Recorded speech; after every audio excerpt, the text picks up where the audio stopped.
Alrighty, so yeah.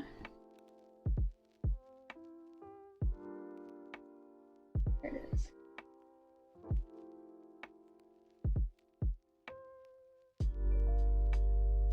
Okay, so we out here. Today I'm essentially going to be continuing the randomization thing that I started yesterday. Let me put this in here. I did manage to take some of the notes that I wanted to take for implementation. Some of it I won't be able to implement until, you know, off stream because it's some of my bread and butter code, but I can discuss my approach and things along those lines and get started on some of this stuff. Let's see.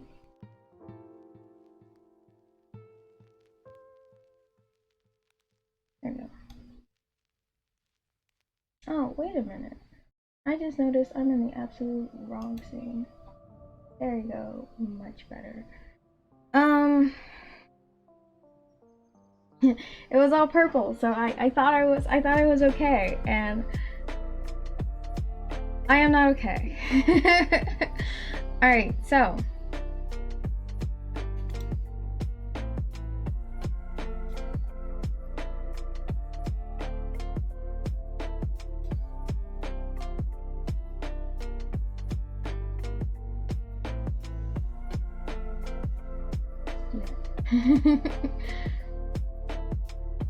okay, bet. I pray one day that I can feel financially comfortable enough for me to buy a writer account and move on from Visual Studio Code, but thus are the pains and struggles of indie shenanigans. So anywho, so with the first step of the functionality that I want to tackle with making the boss level and getting some of those stuff situated, and scratching my head, it is the letter spawner randomization. And essentially the letter spawner randomization refers to what is represented by these blue and red squares. The boss sea urchin has a randomly selected Japanese characters associated with, and the English, that would be in the red and blue squares. All of them except for one would be incorrect. And so with the randomization spawner, I would like to essentially have something verify populating those random letter spawners with making sure that at least the matching one is on the screen. Currently, okay, my head, it's literally just that one spot. All right, so currently the way that it's handled is that the only letters, that it's restricted down to however many letters are used in the vocabulary group. So which is a little bootleg, because in the event that I have a vocabulary group that has 10 letters in it, it will show all 10 options for those letters, and that makes the play area very crowded. It's not very convenient. So as a kind of like buttoned off solution to the issue, I limited the amount of unique characters to 5. So this this script has essentially been a long time coming, just to make sure that I can, you know, be a little bit more dynamic with what I show on screen.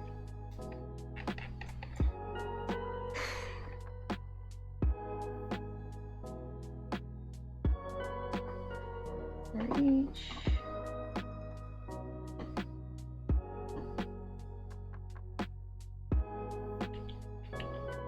Okay. So a lot of the, like, I took some notes and stuff with what I plan to do, so I kind of know my approach, but with placing it into the code, I've kind of got to re-familiarize myself with the different sections that deal with the letter spawner, and then from there see how and where I'm going to put in the managers.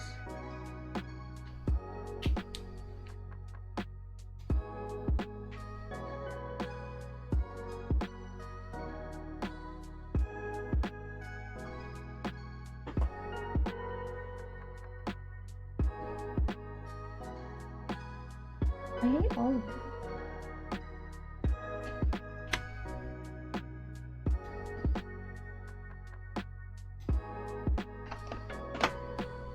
Whoops, that's not what I meant to do.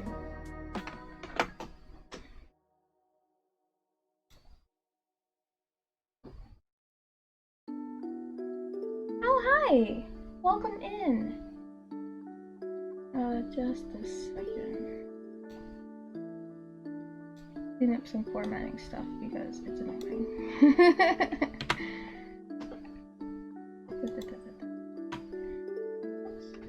I'm alright. You actually tripped my rap card. Essentially, if someone new pops in, that interacts or, you know, follows or something, I kind of just give a spiel as to what I've got going on, just kind of to practice an elevator pitch, and also to just kind of introduce the context of what I got going on. Yes, C# Unity development. My name is Karen, this is Hiccup Interactive, and I am working on a game called Urchins Ink. Urchins Ink is a 2D twin shooter that aims to teach basic Japanese comprehension. There is a link to the demo in my description.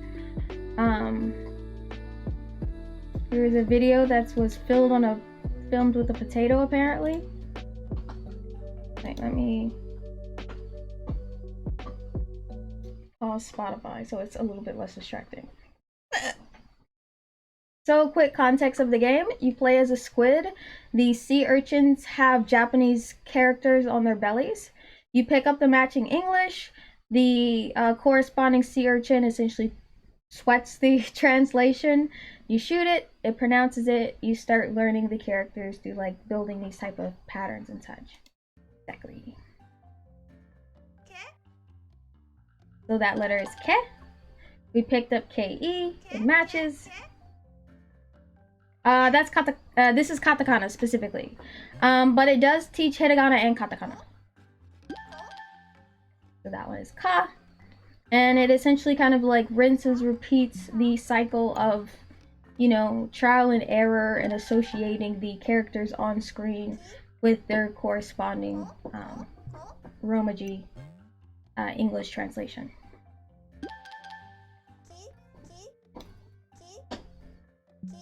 So yes, that is the gist with Urchins Ink.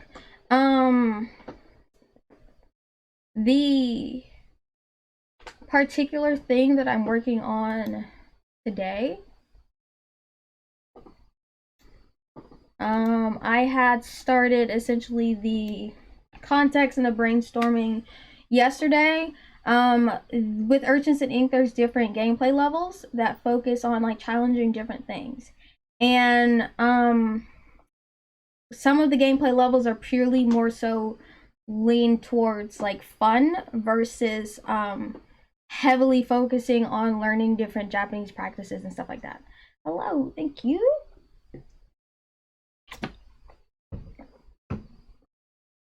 So, part of with me saying, like, this is a twin shooter, with the level that I just showed, that's kind of like the introductory area.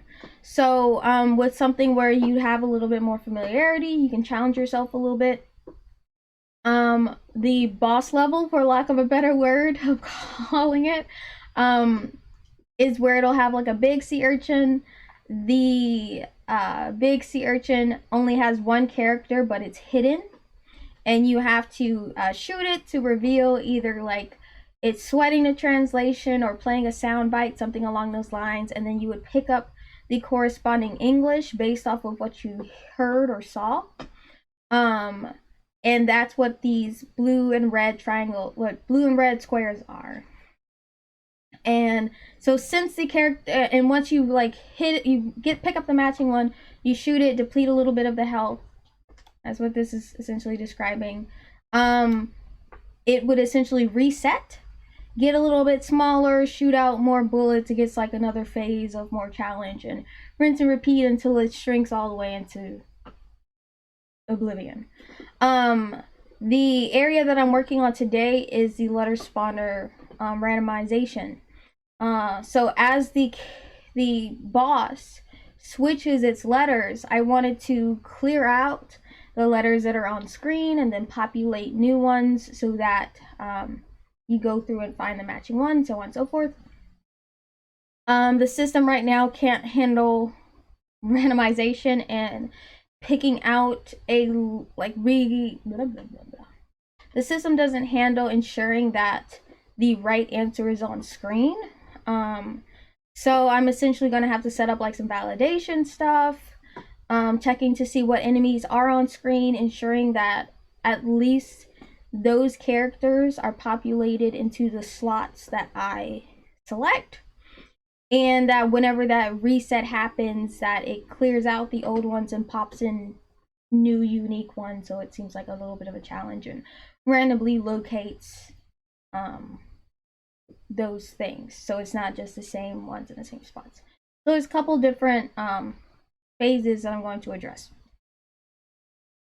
First is actually making sure that the system is aware of what letters are populated into the scene, and whether or not it matches the enemies in there. So I essentially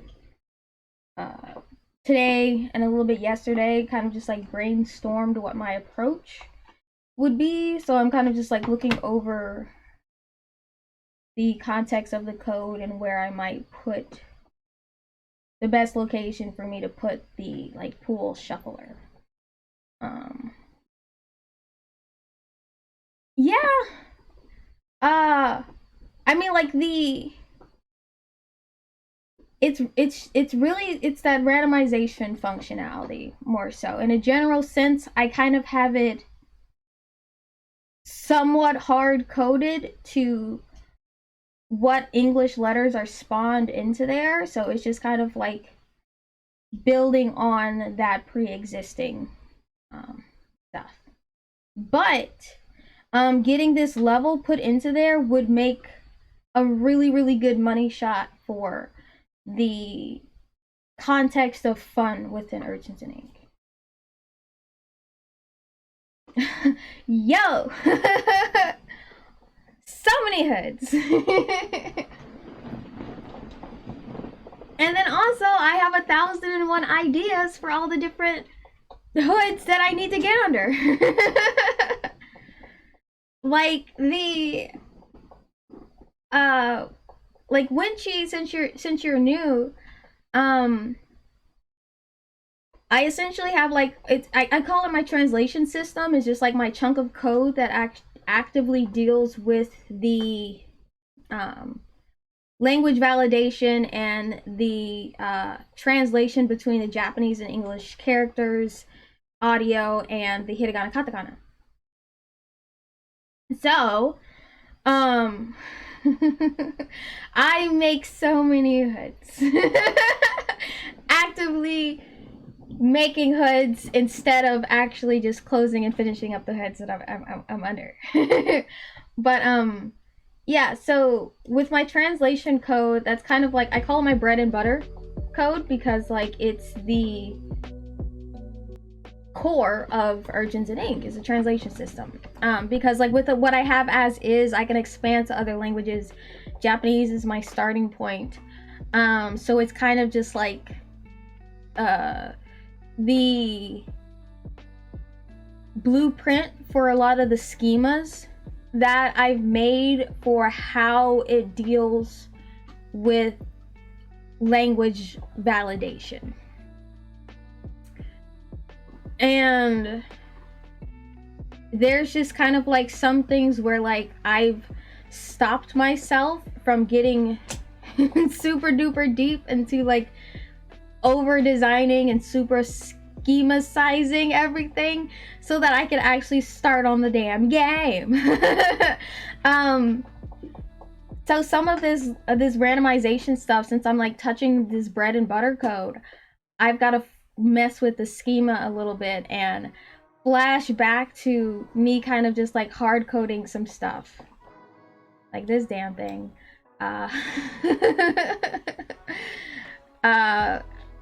And it's making my brain like twitch because I really want to refactor and make stuff even better and sharpen it and but it has no like front side like impact. Like I could change everything with the language learning scripts, but it doesn't change anything front side, so it doesn't look like I've done anything. And it's the most tragic part is like I swear I'm working on things, I swear I'm making progress, but you just can't see it. It's back there, believe me. it's just it's quiet, it's hiding, it's secret. I see. This is, I don't think I'm using this at all. So let's see in here. There's also the issue that like I've got bits of dead code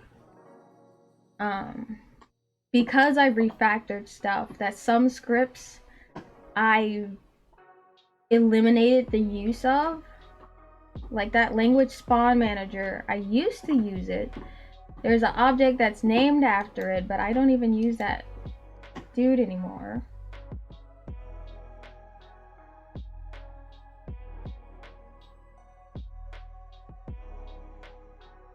So it's just friggin' vibin'. It's just friggin' vibin'.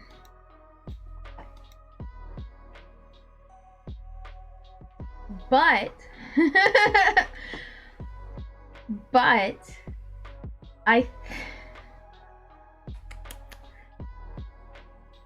I might essentially end up using it or like recreating it in a different way. Like through the refactoring, the I like decoupled stuff and I abstracted things down that like the manager kind of just started to use less and less stuff, that it was really just my pool that I needed, which is all that I have now. But with the context of what I'm about to do now, I should decouple it and put it into a manager that references the pool.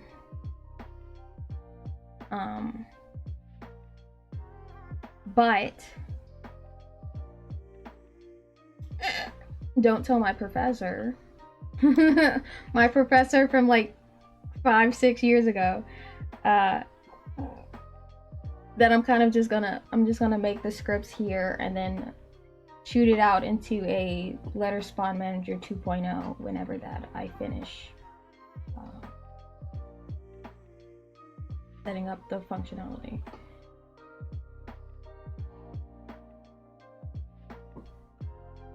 But oof.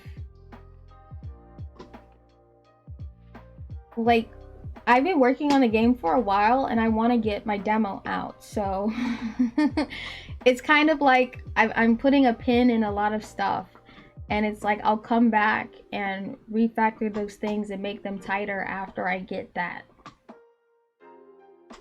first launch, that first published version out, because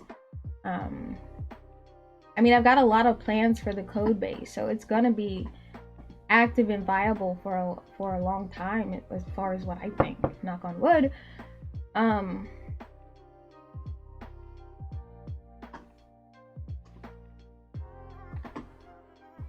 Like essentially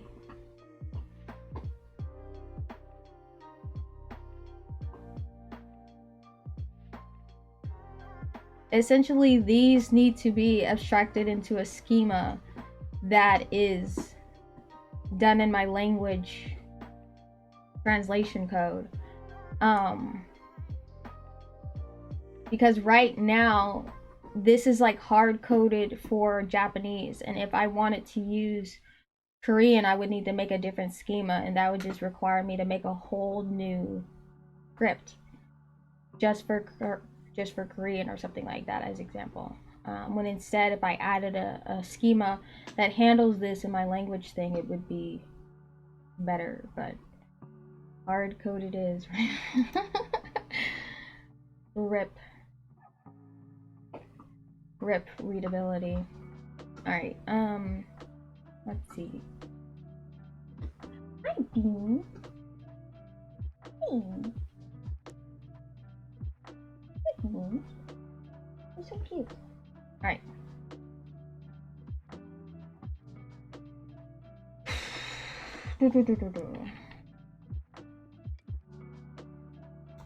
All right. So with this, I don't think I actively use that. Bulletin pool is also a bad naming convention.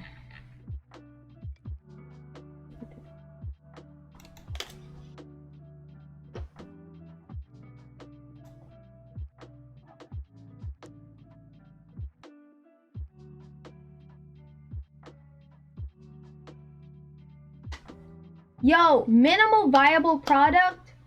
You don't understand how many times I had to like make sticky notes and surround my computer with minimal viable product, because like I like kept refactoring the heck out of everything, because I was like, I could make this better. I can make this better. I can make this better. In this context, I'm using schema. Like I don't have a database. I used to have a database set up for this, but I ran into some issues with using foreign fonts. So currently I do not use a database. I use a scriptable object that is functioning as a closed database. That's a whole nother conversation. Let's not go back to that dark place. But I'm using the word schema in that context of how you would make rules for how data is processed. And I'm using schema in the sense of how my translation system sorts out and processes the translation, the hiragana, the katakana, and the audio files for it. So in this situation with the Japanese language, I am going to implement a separate thing that just focuses, like, I'm just going to call it like language schema, essentially. And language schema is going to situate how to sort the language chunks so that I can do that programmatically very easily, instead of having to individually deal with the alphabet characters as standalone things. Like my translation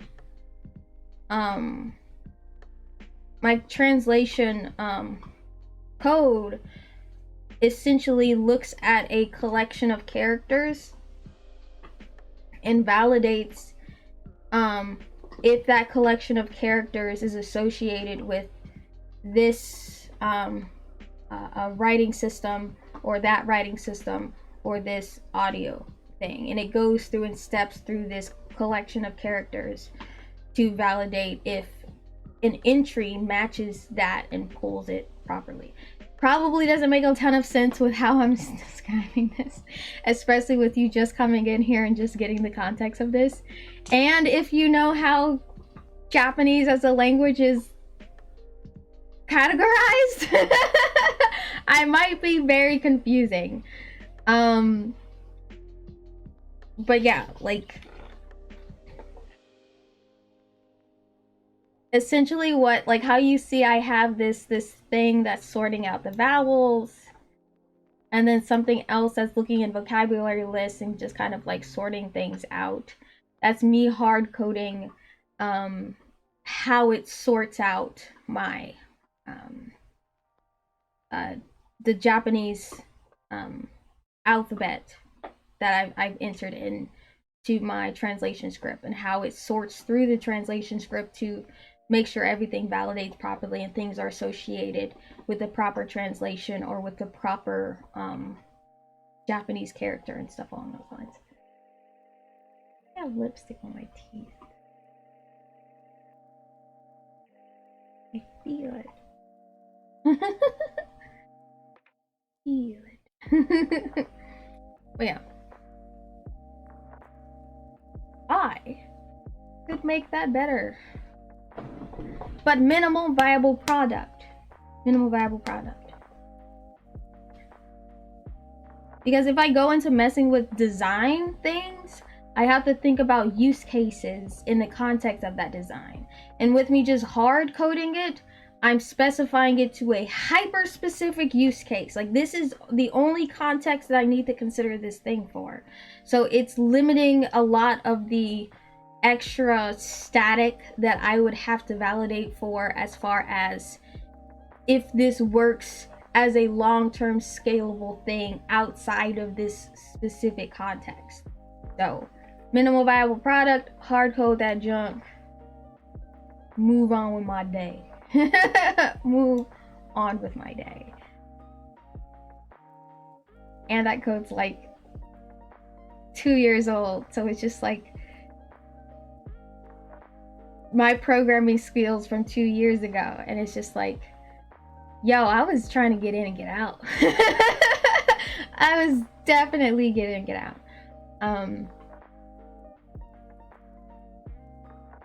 Like how I name things. I name things horribly when I'm trying to get in and get out. Beans! Beans. Stop being petty. Stop it. Stop it.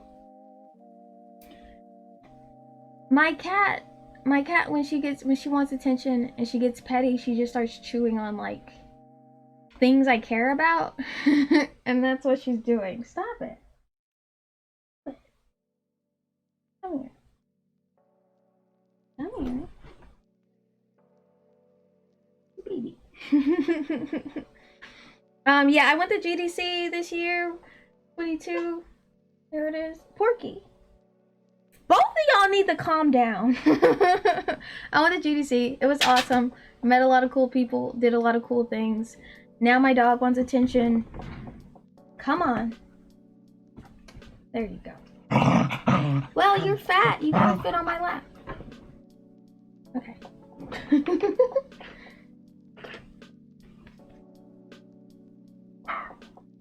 Porky. My pets are needy. It was awesome. I ran around with tentacles on my head. I got to talk about my game a lot. It was awesome. I have a lot of ideas and things that I want to implement now that I'm back, regardless of my priorities. So it's just a whole thing.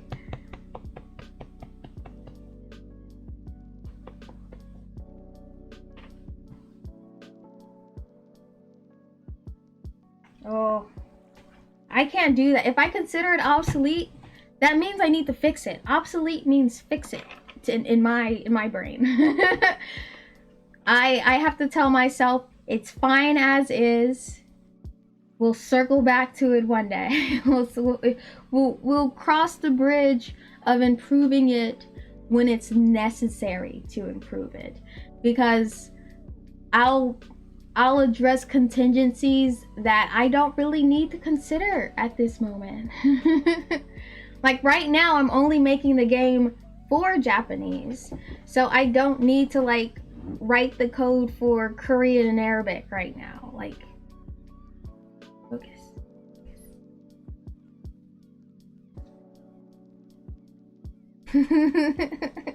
Thank you. I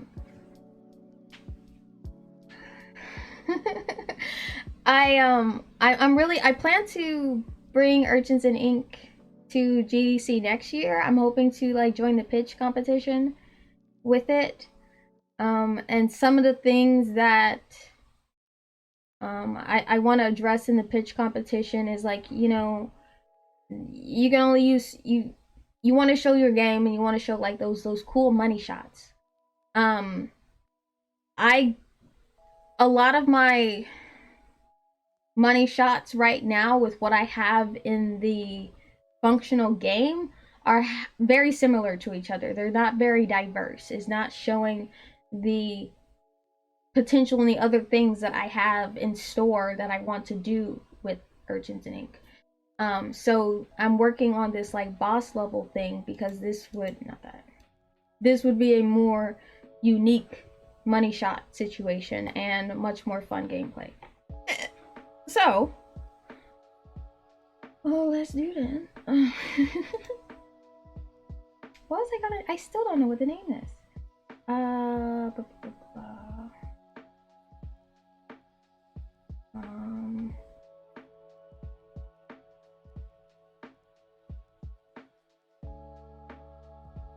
I'm so bad at naming things.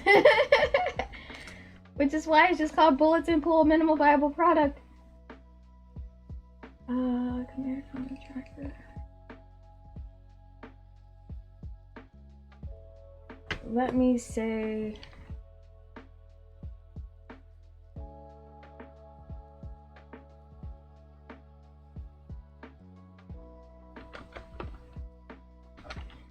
active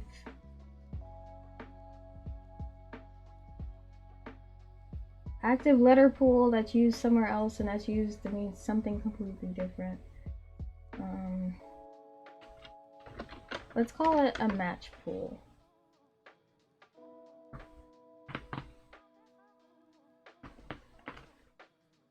That definition at least means something enough to me to where I know the context of this.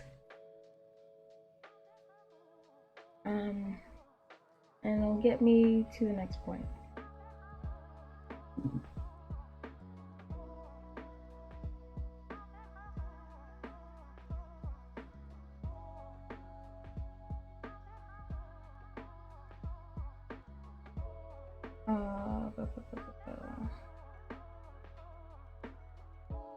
Another thing that I've got to do. I'm the only programmer that's working on Urchins Ink. Well, I'm the only person working on Urchins Ink in general, aside from my artists. And when I would like to bring someone else on the team, but when it comes to me trying to bring in someone else, I would have to go and comment my code so that people would understand my weird name. I name things so weird because it makes sense to me in that moment, but they're not like intuitively named sometimes because it made sense here but doesn't make sense over there, so it's just like yeah. So I also want to go through and like clean things up and name things better, like across the entire thing, because like ooh, I just OBJ. You don't even know what that's for. You don't even know what that's for. OBJ.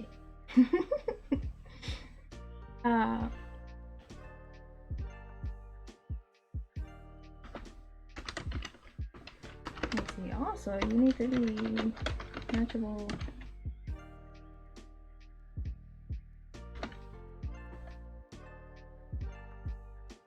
Matchable objects.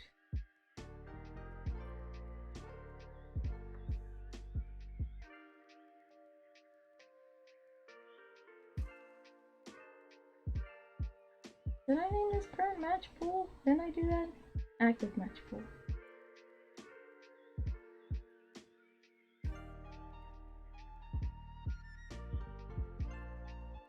Oh yeah, this refers to self. That's also a weird thing. Ugh. Old Karen, what the hell are you doing?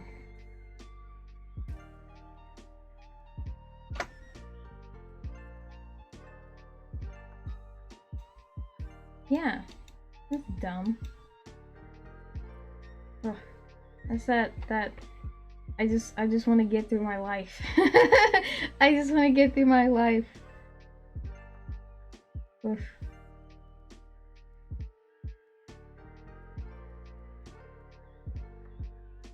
Yeah, you're weird.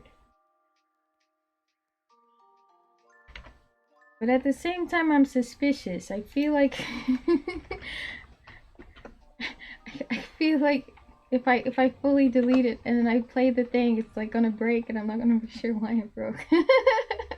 I'm just gonna be like, I think I did that weird thing for a reason. But it's been so long since I've looked at it, I don't know why this weird thing is here. So let's fix it and then break my game for the next month and a half. Because I fixed it.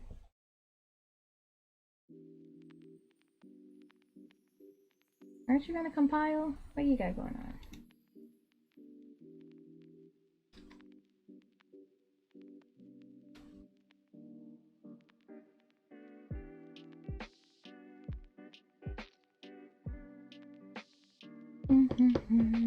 Okay, this guy uses it.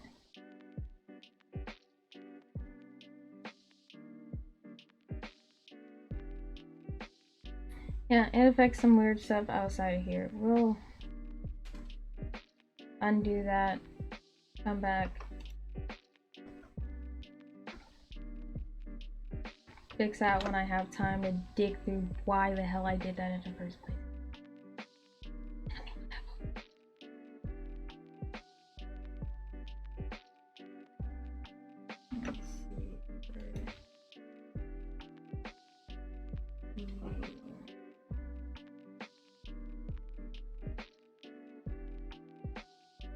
Oh, awesome sauce. Thank you. Like, I mean, I love talking about my game.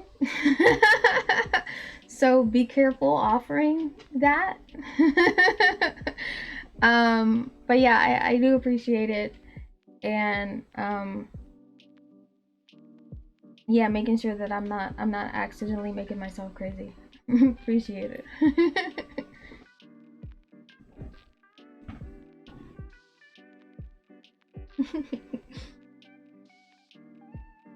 Okay, let's see what I got. What I got.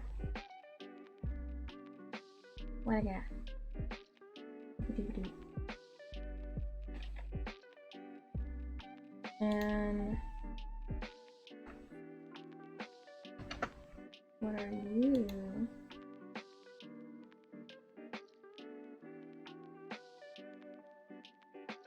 Okay.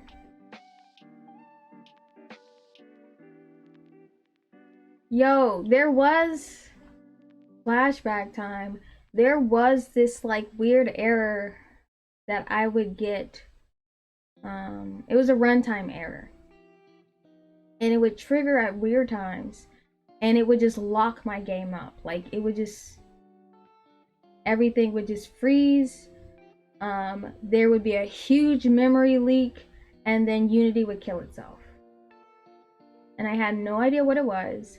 The logs, like it wasn't like there wasn't like an exception or something that was thrown. So like the logs weren't exactly telling me what it is. So I had to figure out like at what point was it getting caught on. And it turns out it was something that I was doing with Link, or LinQ, some people call it LinQ, whatever, I call it Link.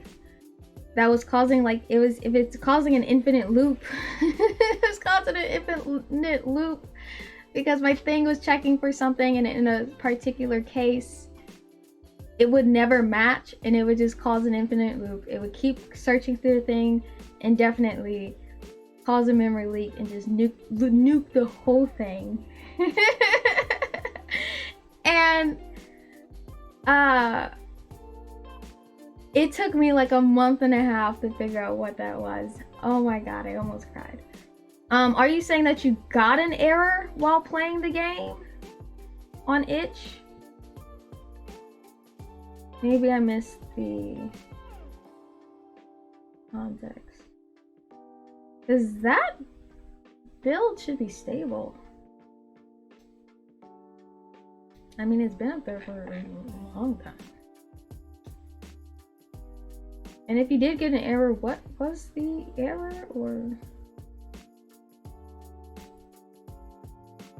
we'll check into it when it comes in.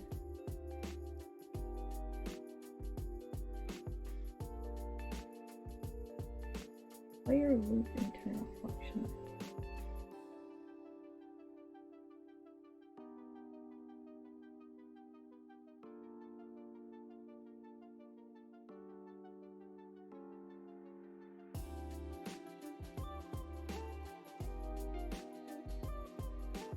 What was the behavior? Like, did it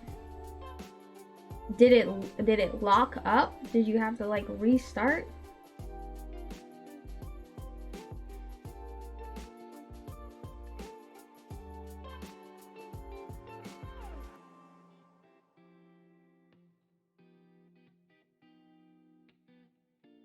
Like file name. Like, I need an actual file.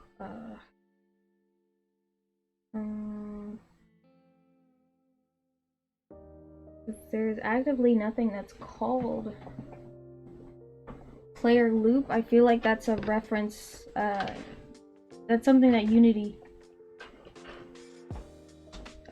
calls it in the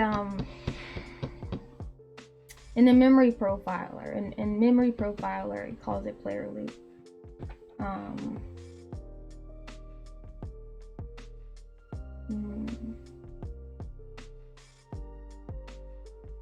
I'll make a note. Matter of fact.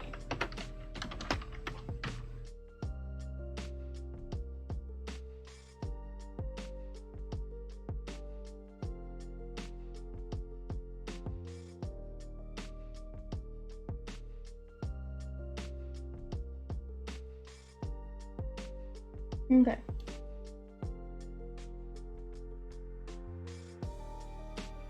Alright, so I took a screenshot of what you said. I'll look into what that might have been. And we'll see where to go from there.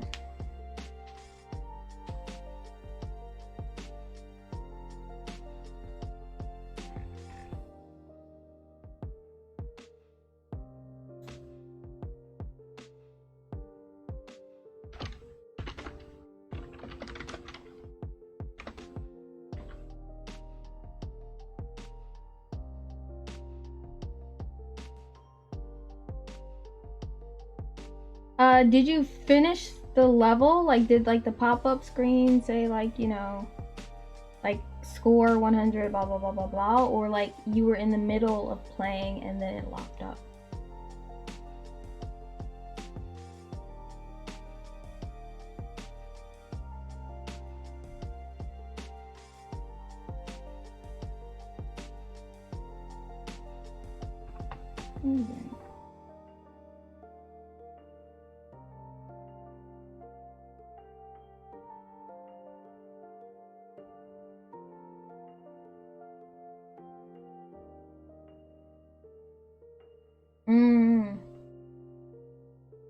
That is weird.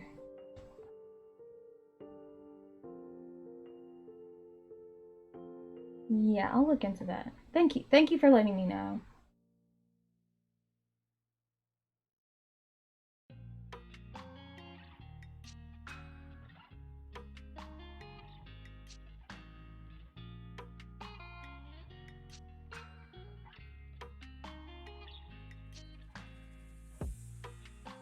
Actually, let me see something.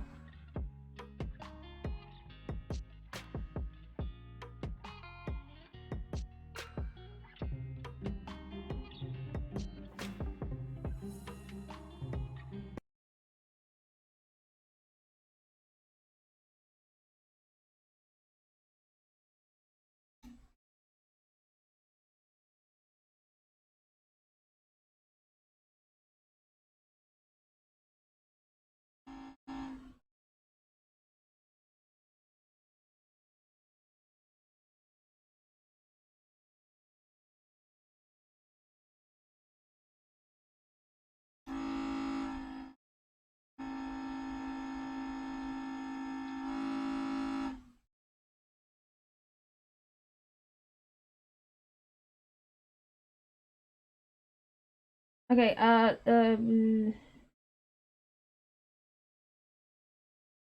were you playing Urchin Frenzy or character practice? That's another thingy thing.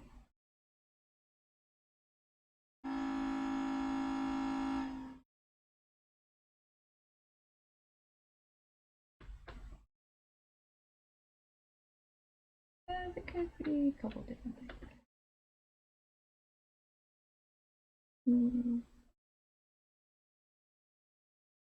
Also, those O's are churning.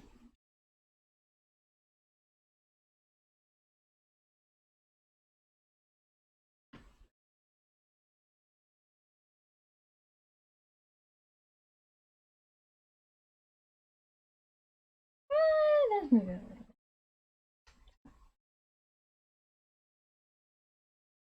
bit. Okay. We'll look into that. Oh, thanks for following, Winchy.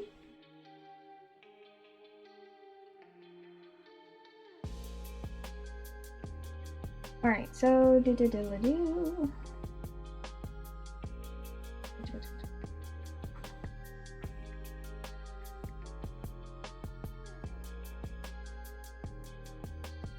Okay. The persnickety thing is also that I may or may not have already addressed that issue, because like that demo's a little old. So I may have fixed it in a more recent iteration, but I don't know. That's the part that sucks, is that I should have updated my demo so it's more in sync with my most recent thing. So I might accidentally have already fixed it and I'm like hunting a ghost. That's on me though. I don't prioritize my time very well. Alright, okay, spawn points.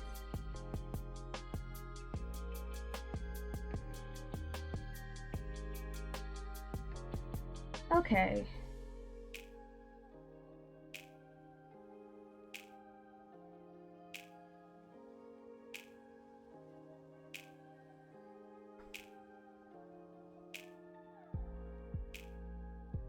Okay. So,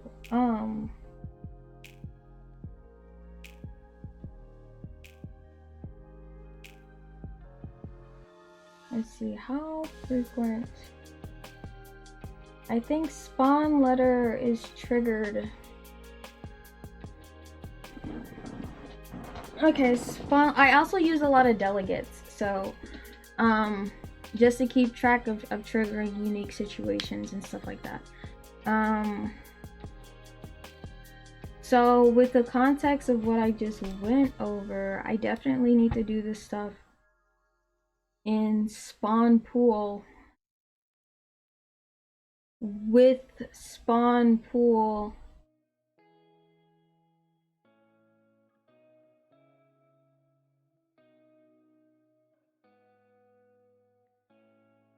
Oh, well, the, is that a life bar? Is it that old? You can't die. You used to be able to die, but I removed the ability to die because I felt like it felt wrong to die in a learning game per se. So it more so like it affects your time, and your time determines your score. Okay, I see why you think this is a life bar. So this up here isn't the life bar. It's a progress bar for how many sea urchins that you have left. So every time, Porky. So every time that you death is the final. Porky! You're locked out. You're noisy.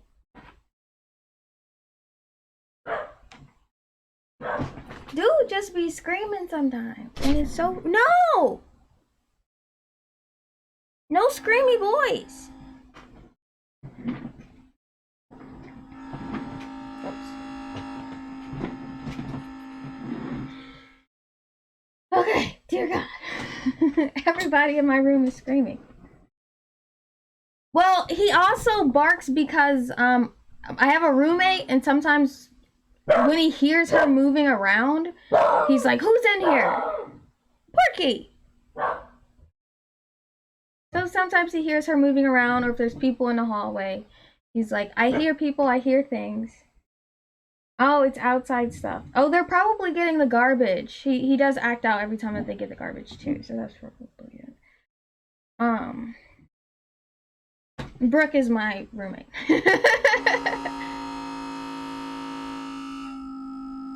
And Coffee Maker is very incessant about it. But anywho.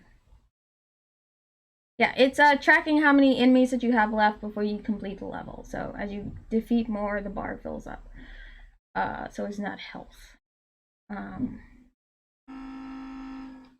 Death is the final lesson, but really your time.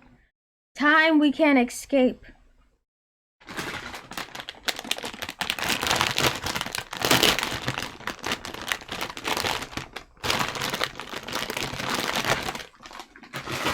Okay, Porky's being obnoxious, so I got some licorice. I will drink water after I eat my licorice.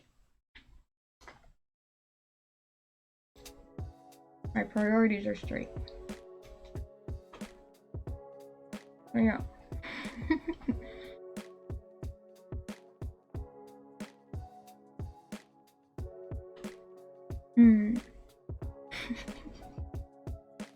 Okay, fine. Y'all are just bullying me now.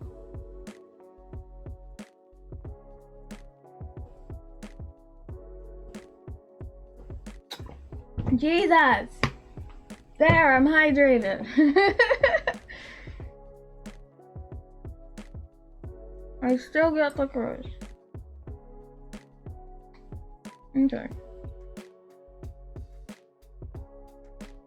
Porky. Hush. He's like mumbling outside of my door because like I closed it on him for screaming. I'll let him in another minute.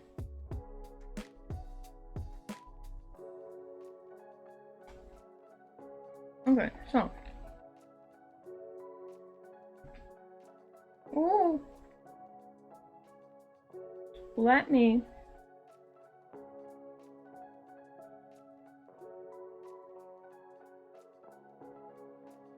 Let me mark something and then I will totally stretch.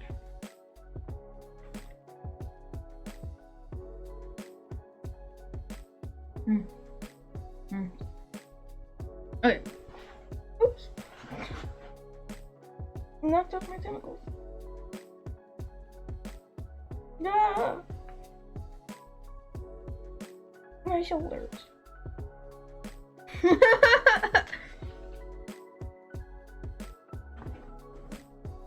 Like dev stream? Where do they do that at? This is a hydrate and stretch stream. Y'all didn't know this was yoga? Really, I think y'all just don't want me to enjoy my licorice. That's honestly the core takeaway that I'm receiving, is that I can't have my nice little candy.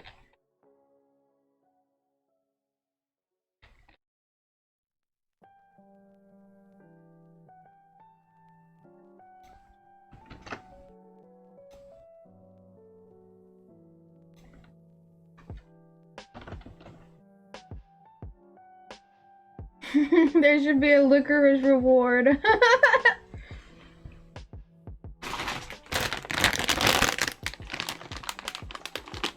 I think this is like a 1 pound bag.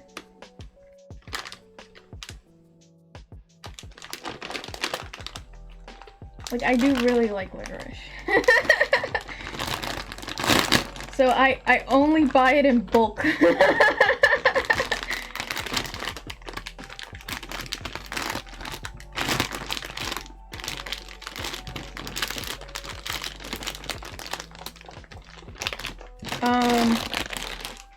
in what context are you asking? Like, if I know them as far as like, oh, this is a good brand, or if I've used them before, or what? Because I am very much about ergonomics. I've looked at split keyboards, but oh god, that sounds horrible. And sticky. I feel like Porky would get it on the like other end, and I would just not want it anymore.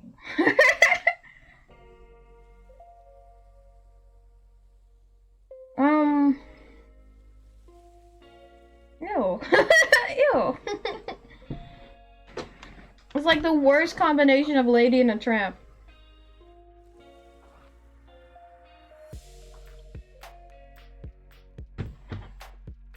Okay, so I know that there's a split keyboard that's like a cousin to the ergonomic keyboard that I use now. Because I forgot the name of the other one, but I can find the cousin and send that to you, because like I was considering getting, it was between me getting this one and that one. So I'll let you know. I'll hook you up, fam.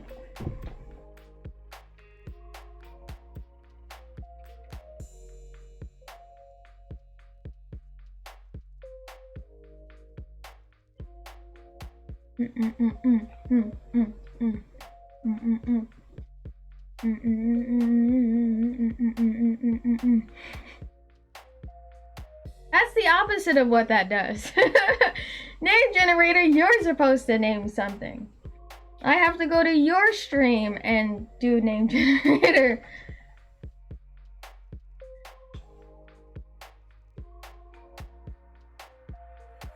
I'll think about the name though.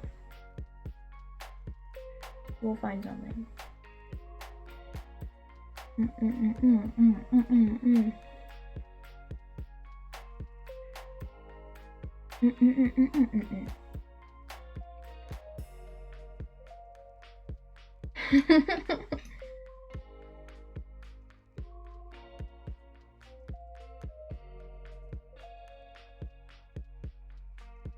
Okay.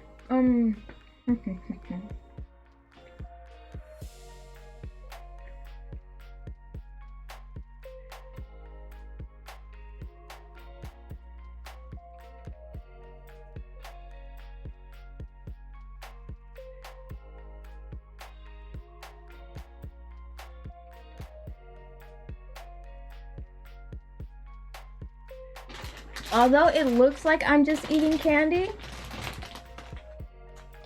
I kind of am, but also I am thinking about how I'm gonna approach this thing. So I will let you in on my idea thing that I'm going through, or my string of logic that I'm following. So essentially, beforehand, all that we had was the active match pool. So I created this guy called base pool, and with base pool, I'm going to associate that with in these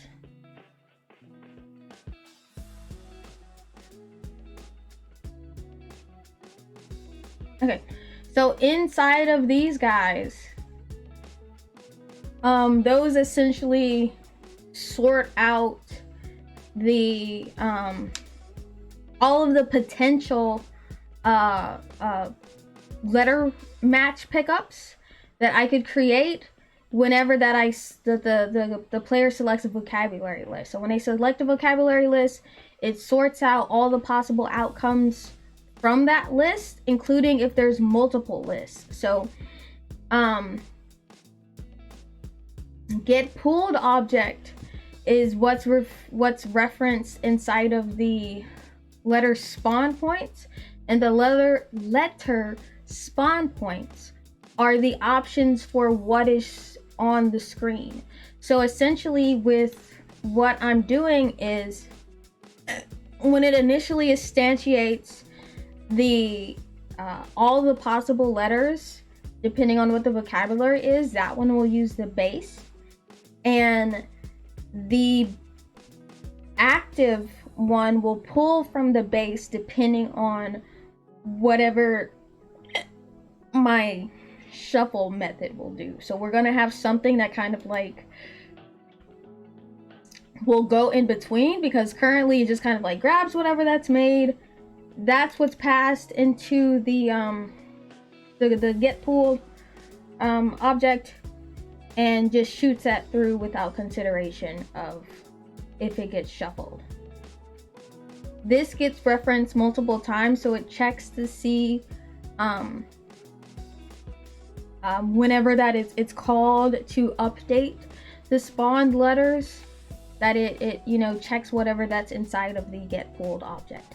So I'm essentially going to enter in like basically a branch that with get pulled object, it's going to reference what's inside of base, send that into active, and then active goes out to do its thing. Okay.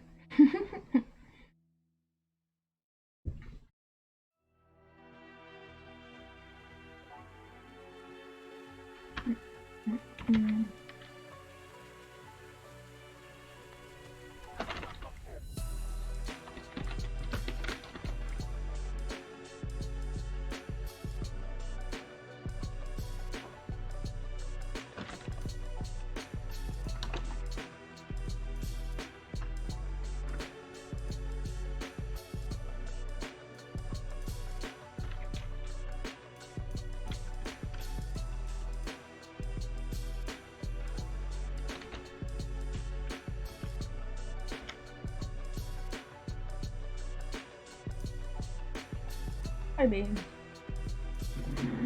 We can let Porky back in.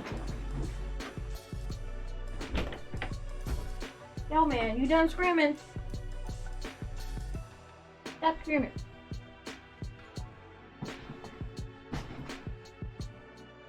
Those nice trash people are just making sure that we don't have garbage. Okay.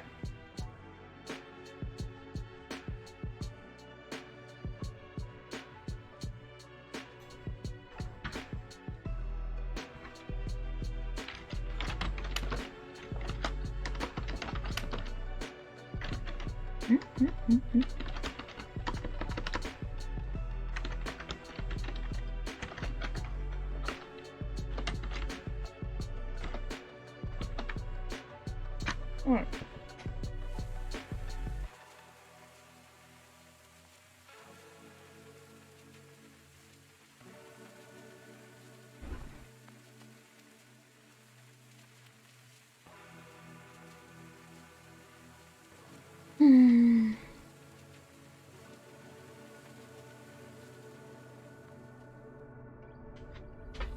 Oop, I need to pull up some more scripts.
gonna be a little, just a little ratchet.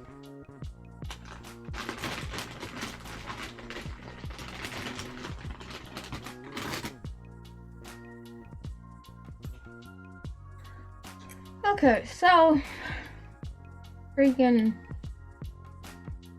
bleh.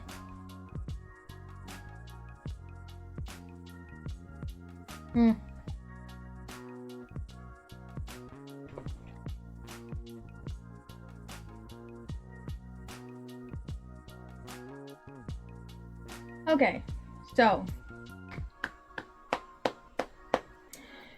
enemy manager is going to affect the shuffle script. And it's going to affect the shuffle script because the enemy manager is actively what is keeping track of what enemies are on screen, and therefore what characters need to be validated and checked to see if it matches something on screen. And right now, the core of what kind of like triggers like, hey, you guys, update your stuff, stems from this remove.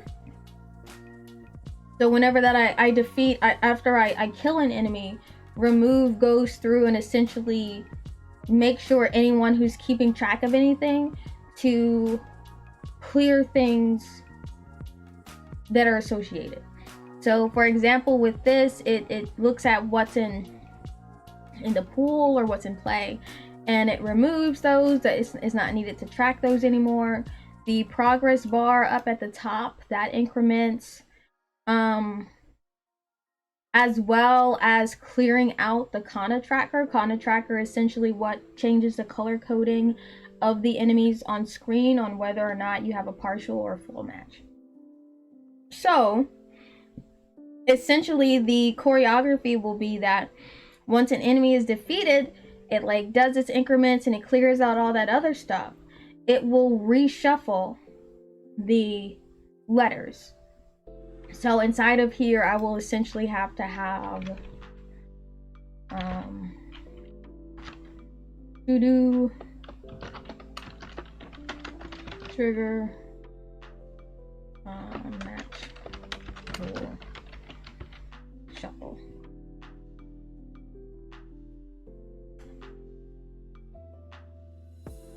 So I can just kind of like pop out a delegate.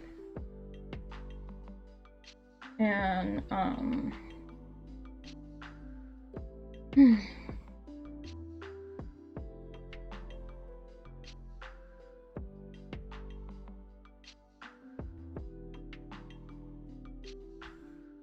and that will be associated with whatever that's in enemies in play, because that's keeping track of the active characters that are in play.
Okay, so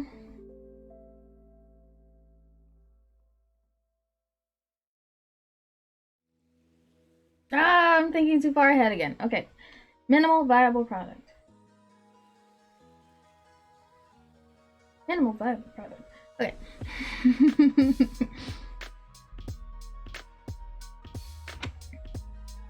go to your, okay, you just need your, oh, my F keys are not locked. Okay. Do.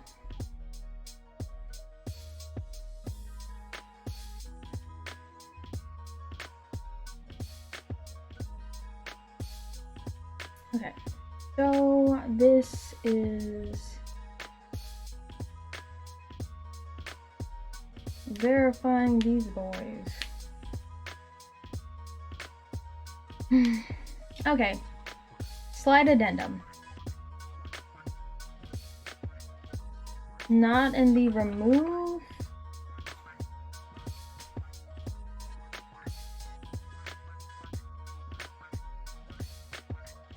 I think, hey, what's up? I'm actually developing today. Okay, so maybe not in the remove.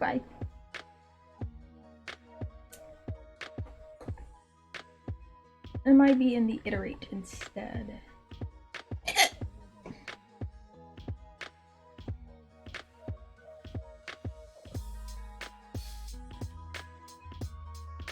Which is literally just a step higher.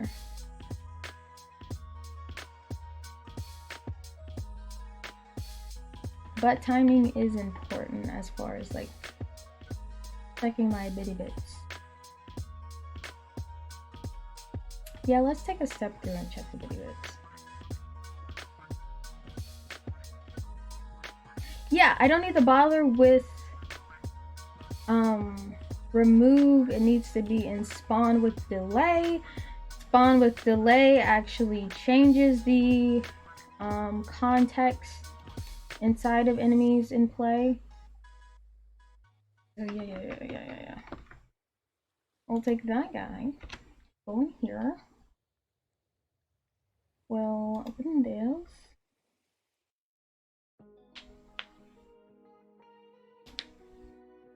Okay, and that just ends up redirecting me into enable enemies. So we're just moving all around the method trains. All right, bet. So down here with the ads, there we go, my dudes. There we go.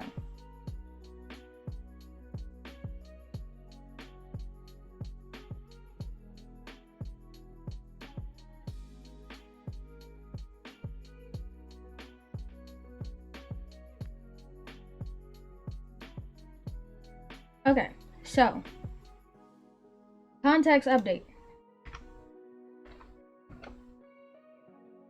Keep putting your extra spaces in the wrong locations. Okay, so context update. Letter spawn pool. The pool should only be shuffled in the event that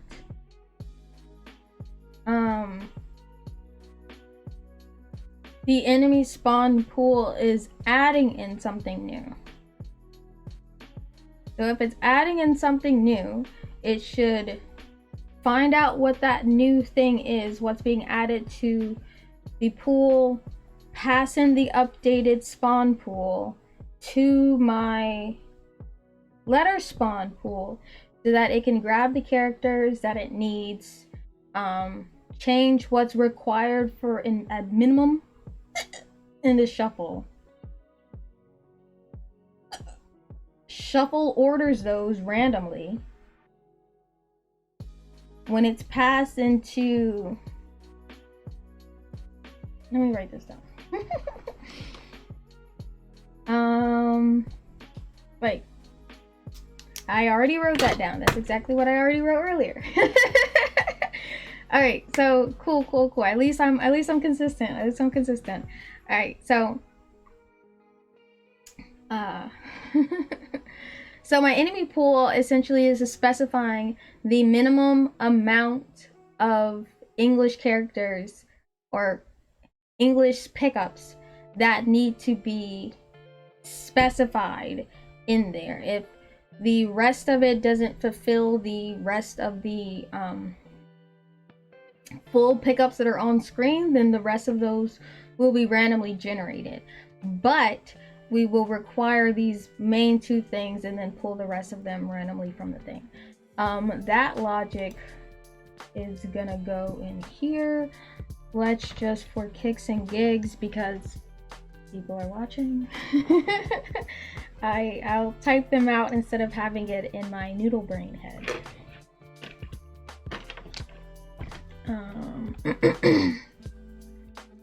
Right, let me verify the types that I'm grabbing. Bless you.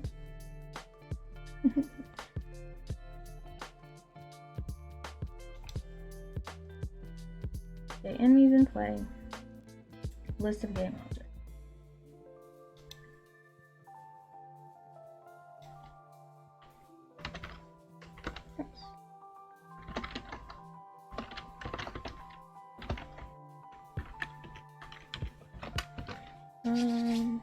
We're just gonna call it, just for consistency's sake. Okay.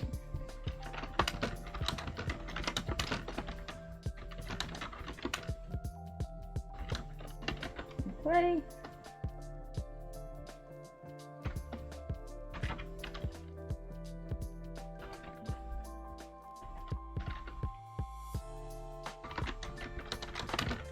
Remaining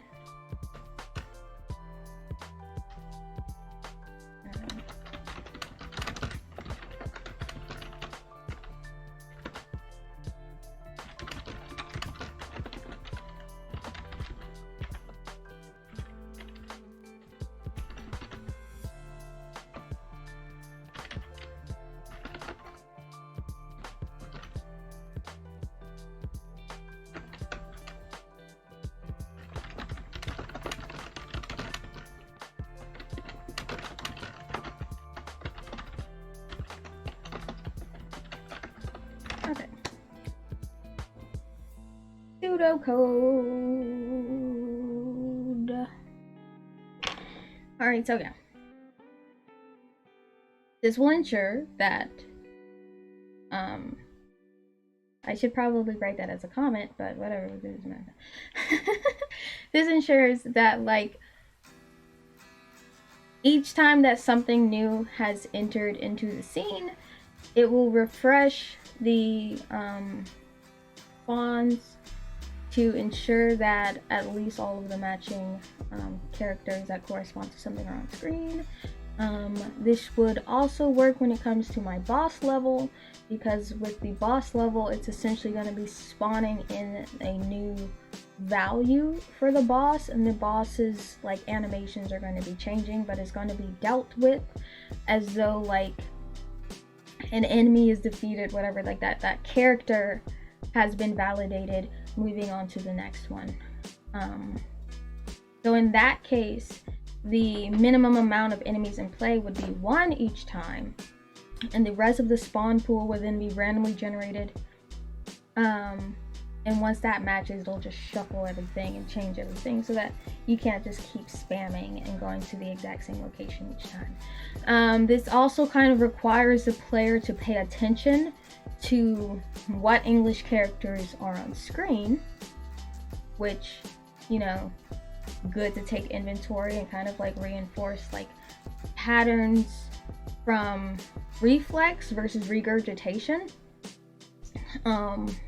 Like a unique selling point, like again, bouncing back to me taking into consideration how I would pitch this game, a unique selling point between this and another language learning game is that I feel like, say, Duolingo tends to put you in a place of regurgitation from the context of all of the wrong answers, and you're not really learning what the right answer is outside of the context of that multiple choice thing. So every time that if you play Duolingo, a lot of times like they'll kind of like pair the same collection of answers together, like say in the matching portion, or you know, pick the corresponding translation and thing. They kind of match similar things together, and it's just kind of like more of a process of elimination instead of verifying that you know for a fact that this is uniquely the answer to this object, versus I know that those are wrong answers, so I'm just gonna regurgitate the, you know, process of elimination over and over again. Because when you're speaking a language, you don't have process of elimination. You gotta know it. So my whole thing is like you're learning through reflex versus regurgitation, and this forces reflex. Yes. Beans, it is time for your food. Yes. Okay, really quick. Beans politely tapped me on my shoulder for me to give her food. It is dinner time. I'm gonna give her food real quick. I will be right back.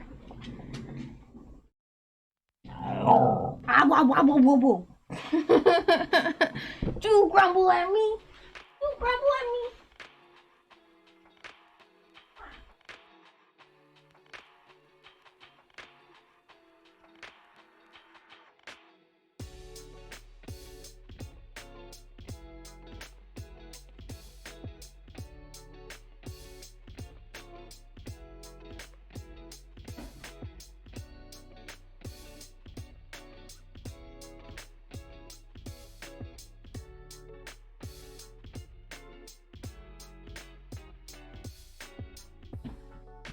Okay, the beans has been sated.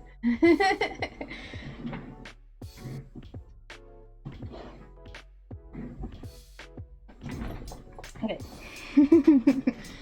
Oh, Demi updated. Yeah, it's Tuesday. That's early. Hi, Porky. Go eat your food. Go eat your food.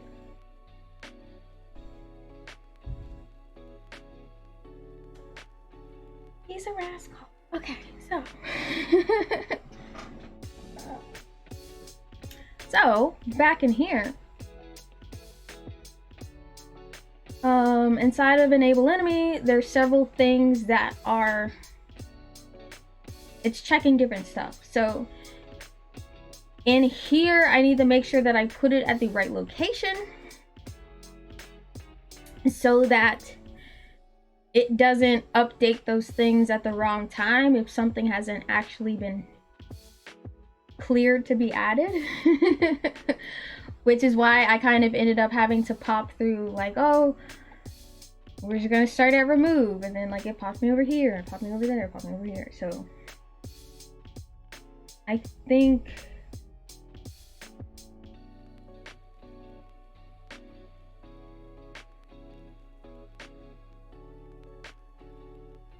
honestly, I think at any point inside of here it might be okay. I think all the verification has been done at the other locations, like this guy.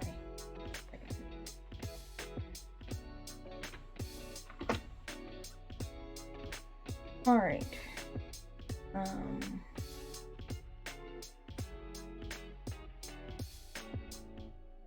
I will have to put in a check like this is a particular use case.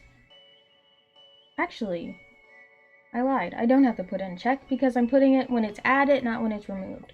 So an extra, essentially the use case that I acknowledged and then immediately dismissed was that after you defeat a certain amount of ooh, I will have to acknowledge that actually.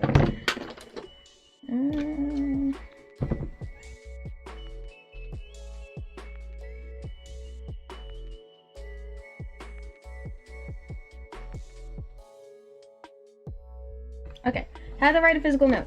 Good for me. Anyway, the use case that I'm acknowledging is after you defeat like 1 or 2 enemies, it starts off with only allowing 2 enemies on screen. After you defeat, like, I think the count is 2. After each 2, it adds in another maximum enemy. So you defeat 2, it adds in 3. You defeat 4 total, it adds in another 1. You defeat 6, now the maximum number is 5.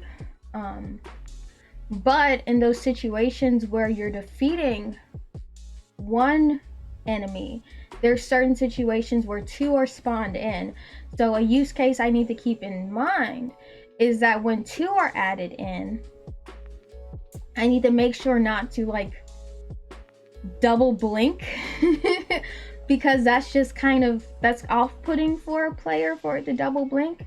But like linking it to enemies being added in, I essentially have to put in a check for the count, which down here is where the count thing is happening. So I think I actually can't just put it up here. That was an incorrect assumption for me. I need to put it down here where it verifies the count. I will sit up straight, thank you. I am actively like really concerned of me getting like coder hunch. Or like if you've seen like older computer scientists or older programmers or whatever, they just kind of, the top of their back just kind of does this. It kind of just becomes a nice smooth rounded hilltop. Trying to avoid that. trying to, you know, let's have some cute game developers gracefully age into not being little being turned not being turned into the little hilltop back. I mean hilltop back, you know, it's a thing, but I would not like it for me personally.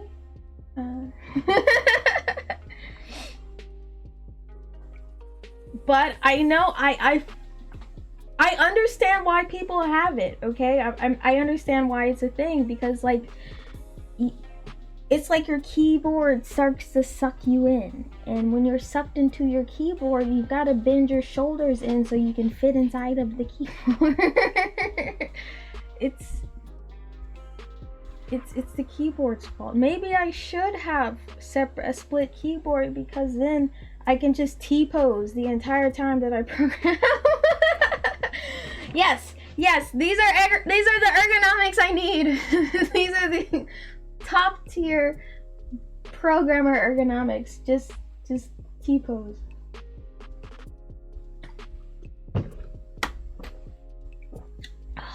Woo! Okay, so I'm gonna probably end up with a nice rounded back, but I at least will try to delay it for as long as possible.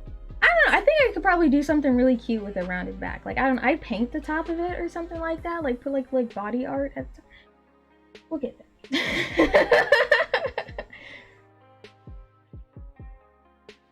Yo, I love tucking myself under my desk. Like, I get so close up into it, and I'm going into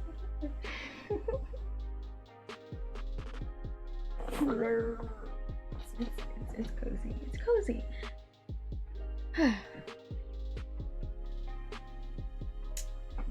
Okay, so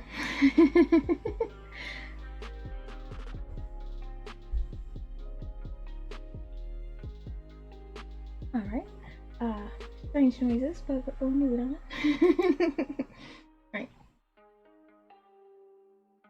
So I will need to put this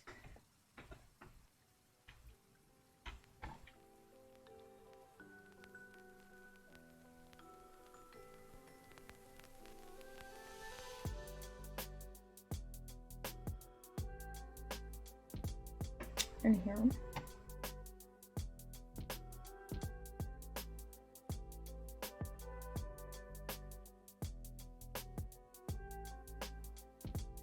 Huh.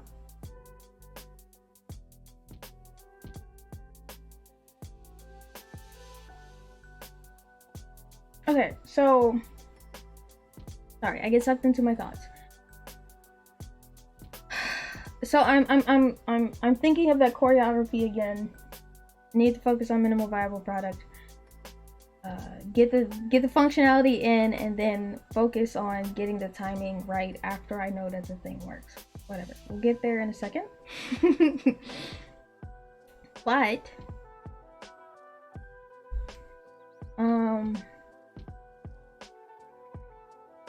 essentially I was thinking about how I would trigger the shuffling. I think I'm going to separate the context, which I should have done from jump, but I initially coupled the functionality and the execution.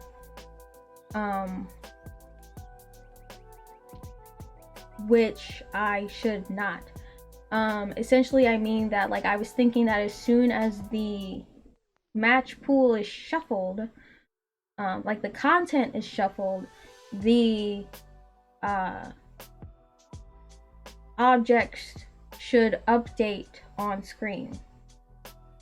I should separate that process and have it to where it can update as much as it wants, and the actual shuffling of stuff is triggered at the actual updating on screen is triggered at a different time. Yeah, those should be separated.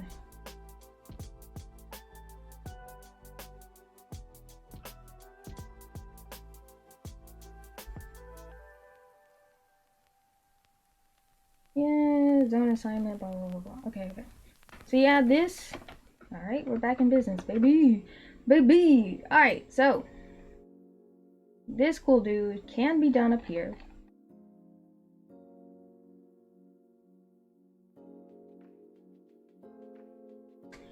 And we're gonna set it and remove. No.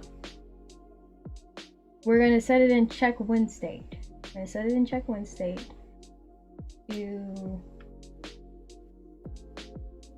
if the game is still going, then it should update the things. You do match.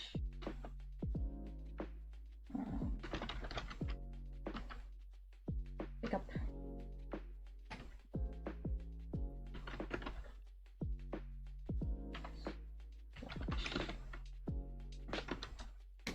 Okay, that makes sense. That timing feels better. So, if things are still going on, then it should do the thing. Beautiful. Okay. Can I actually make the method now?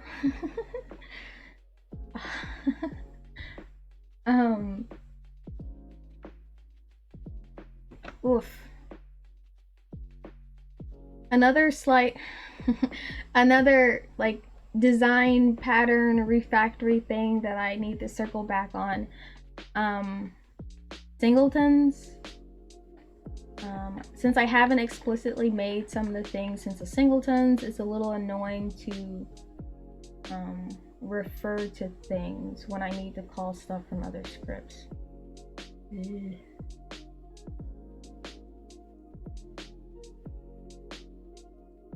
So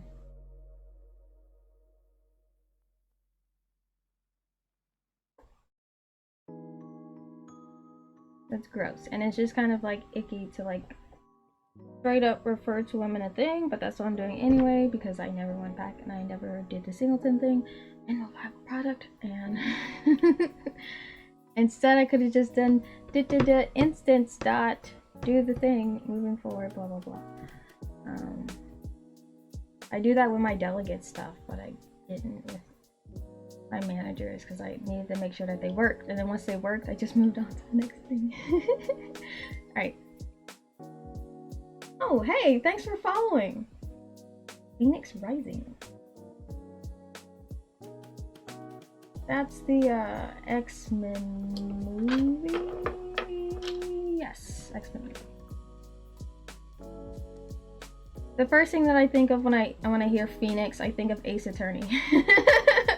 So, my bad. But you followed and trap card shenanigans. You're about to hear my whole spiel if you're still hanging out. So get ready for that in a second.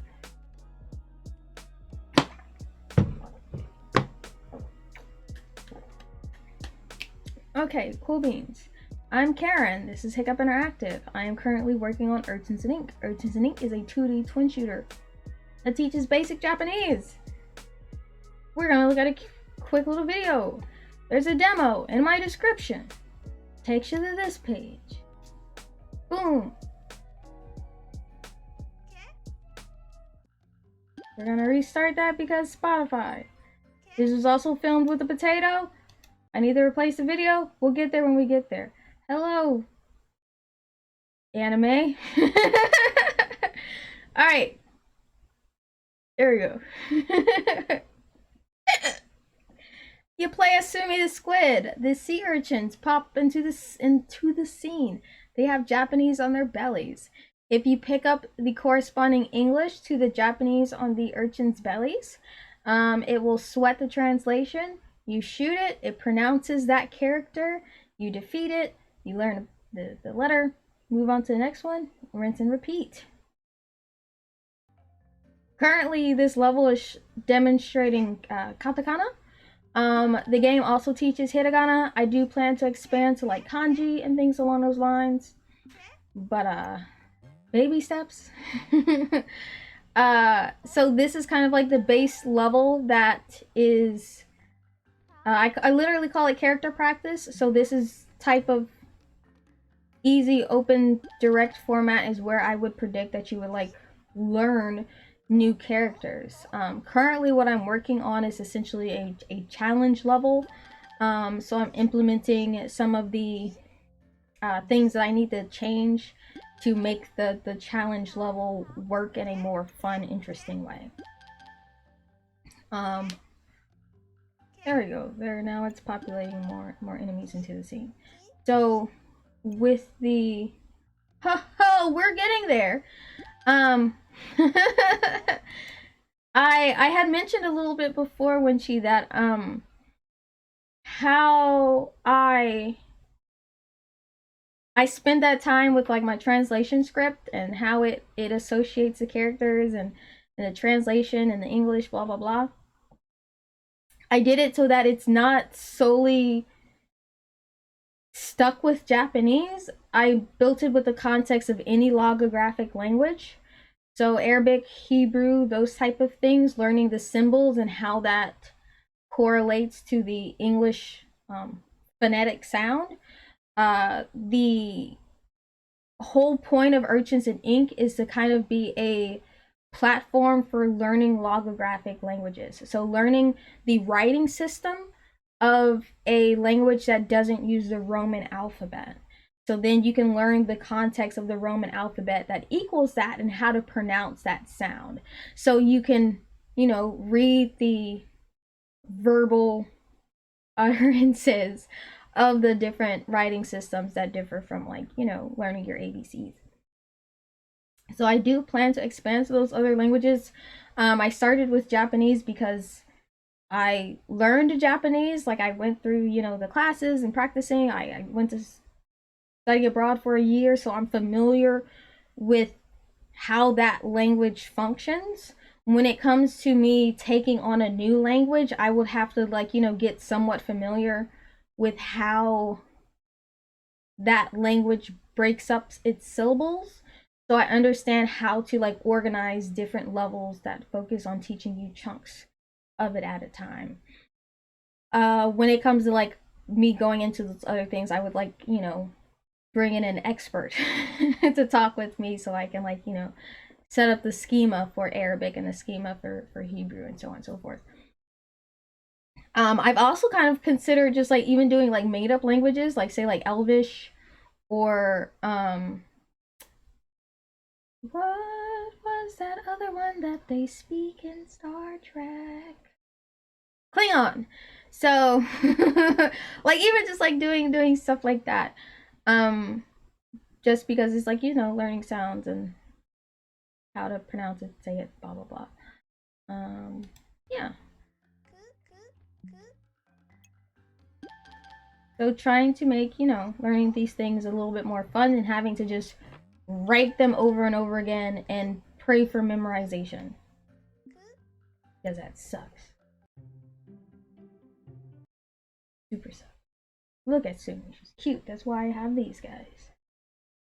Let's all represent Sumi. I actually ordered some more of these horns. I'm gonna have to paint them because they're red to start off with. And I want to go to I want to present the game some more, and I want to bring my artist to the next ones that I go to, and I'd like her to have some tentacle horns too. Everybody gets a horn. You get a horn. You get a horn. You get a horn. Hell yeah. Yeah. I am the tangent queen. But yeah. Which is like me thinking of all these other, me trying to be scalable is in a way kneecapping the back of my brain just a little bit, because like every time I add something into it, I'm like, is this gonna negatively affect anything way over here down the line? I want to make sure I just get it right the first time. I get it right the first time. Not have to rebuild the game again, because I've rebuilt the game before. Only once, but that was plenty for me. Don't want to do that again. Oh my god, it sucked. I'm kind of still doing it in a way. But oh my god, it sucked. But yeah. I was talking about singletons and sending over this information, so I need a reference to letter spawn pool, which we're gonna do it the icky way by making a public reference and then dragging it in there and then telling it to singletons, where are you? Damn it.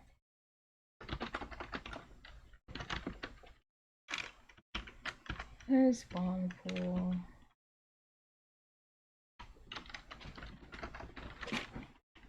Hi, Perky. Okay,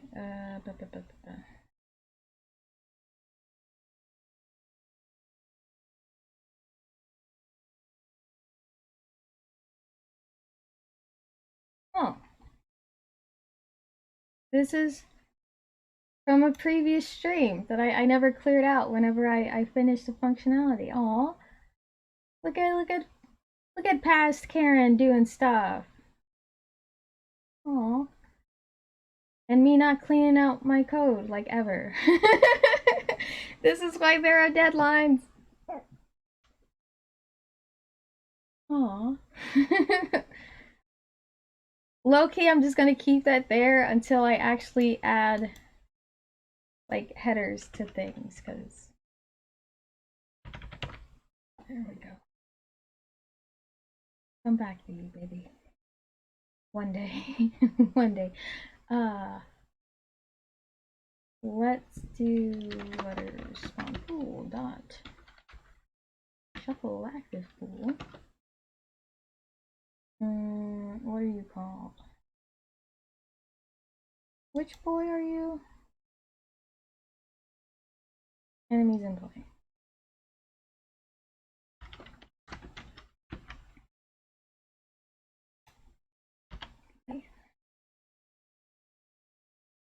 Okay.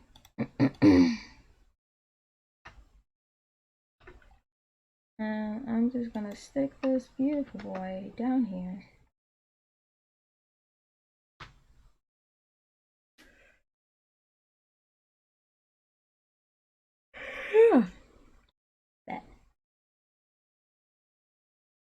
Okay, now that we've got the call, let's do the actual freaking functionality. How about that? That would be a super hot take. Did I?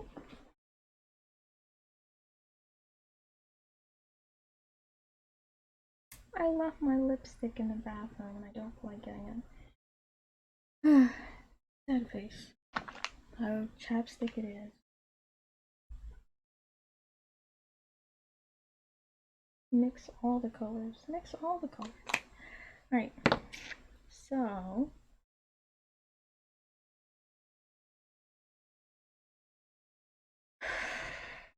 Okay, so we're going to need a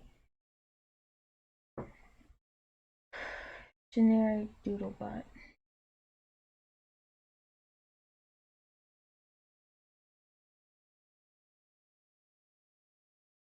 Game object. Let me go inside of here too, because I really just need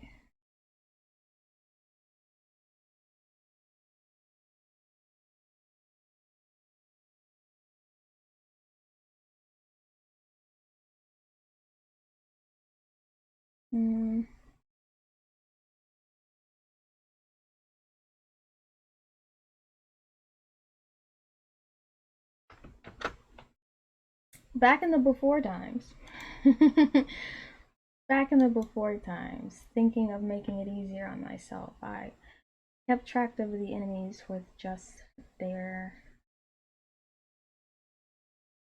English, like what their character is. But I ended up needing more information, so now I just passed the whole entire object, just in case. So now I'm at a point where I really only just need that English chunk.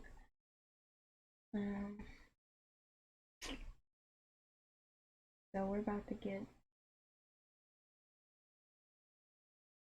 Alright. I'm going to.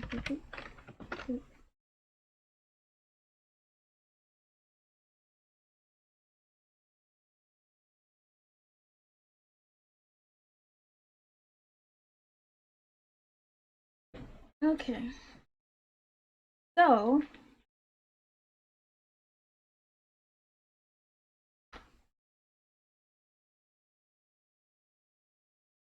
Step number 3,005,010 of things I don't actually want to fully change. I kind of only want to partially change. But it's more design gobbledygook.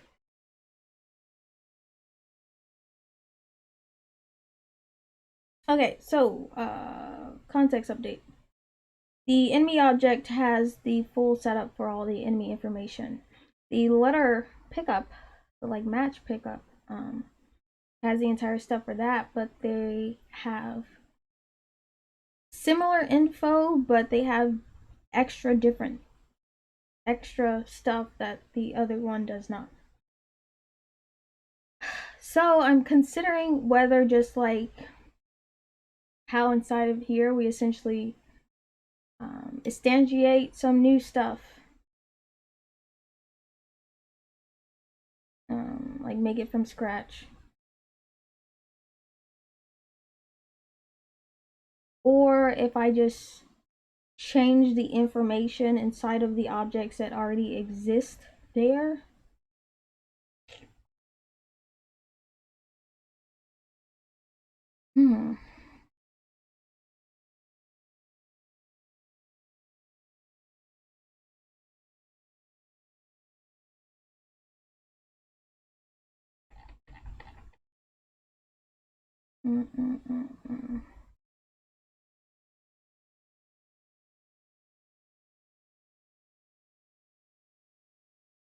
I guess I'll just change the stuff that's already in there.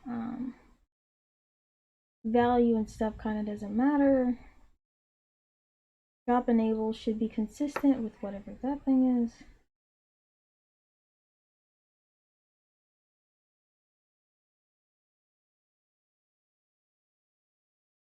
Transform. Yeah, we can leave it at the default transform that's in there. Because that gets updated somewhere else. Yeah, so we're going to go into each of those and then only change the letter pickup value. So with that, I can just use a for each loop.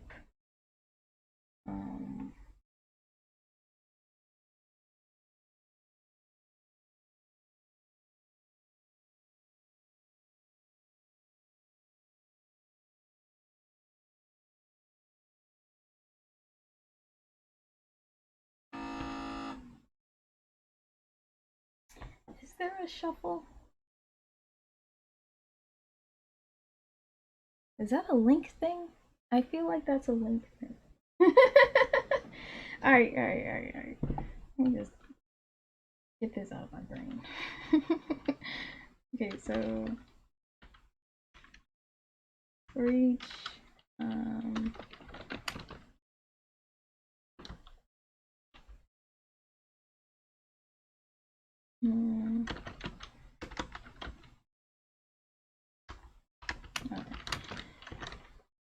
oops, enemies in play.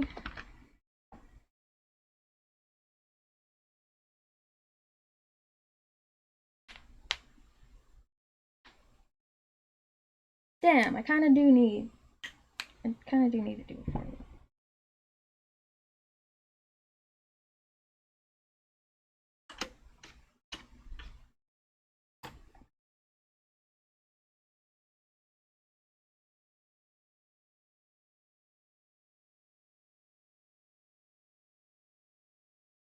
Okay.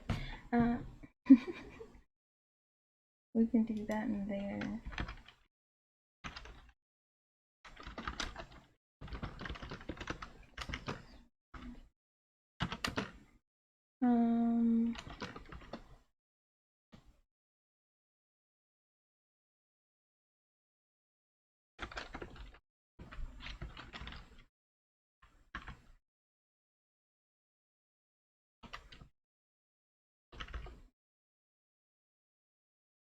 Oops.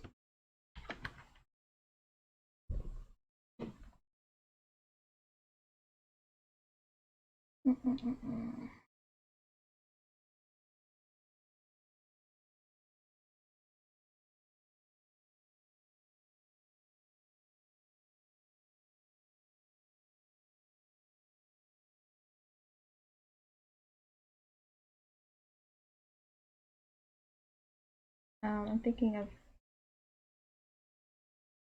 different approaches of the shuffle. Reducing the the amount of for loops that I'm just like slamming through.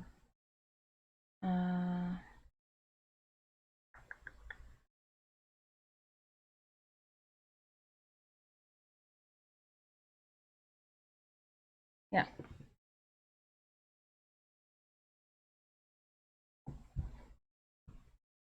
We'll do that. Thank you.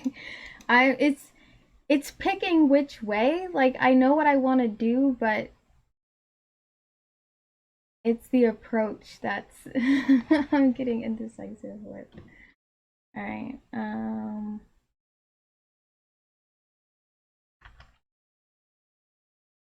No, I'm on the wrong side of history right now.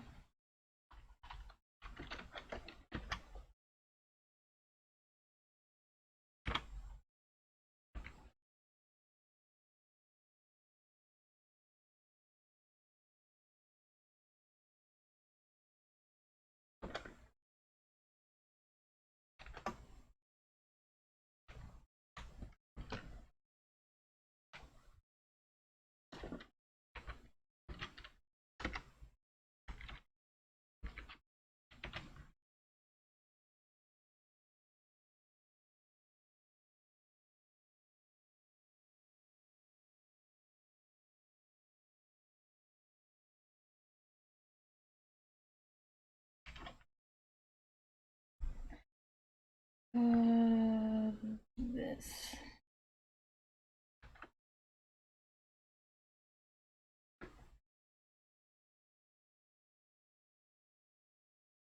Gross. It's so long. Okay. So we've got that. I need to do a check for the length of the thing because that's gonna kick out after a bit.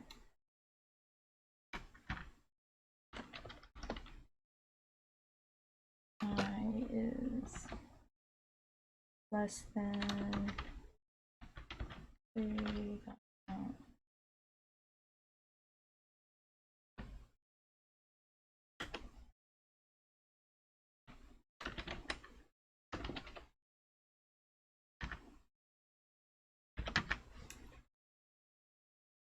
Else, this is where it's gonna pull a random value from the base pool. And I'm pretty sure that's, I hope it's a link thing. I think that's what I was saying before. I think that's a link thing.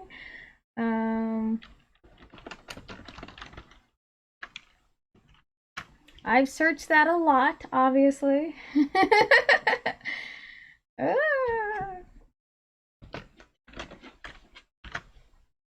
Oh, don't show me CSS. Swear to God. Okay, cool. Oh, it literally just uses a random thing. Let's look at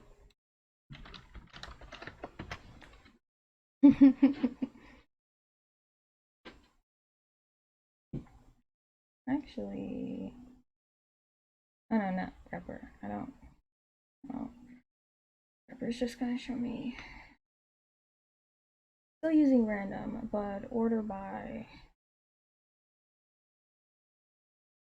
It is very, very intense. What did you say? Did you say the same, Boo? You're using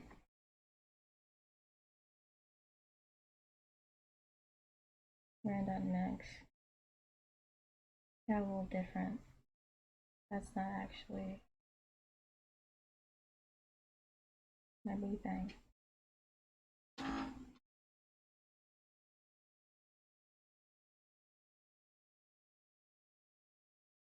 Asking me to sign into something at all times. Go away.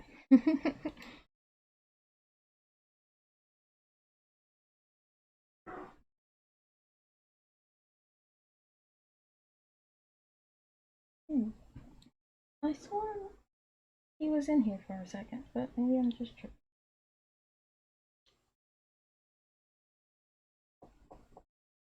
I feel like I hear pork, but yeah, I'm tripping. I'm tripping. All right, I'm just making sure he's like not bothering me. That he like, oh, I'm really about to go potty on the floor if you don't look at me. All right, so situation.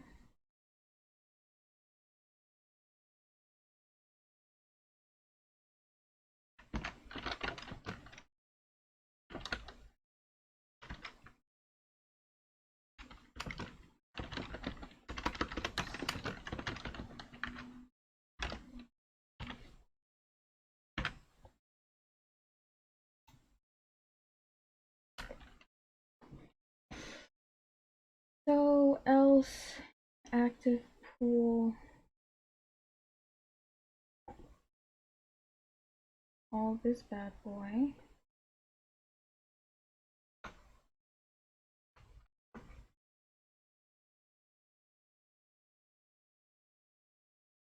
And then that value is going to be similar to that, but with base pool.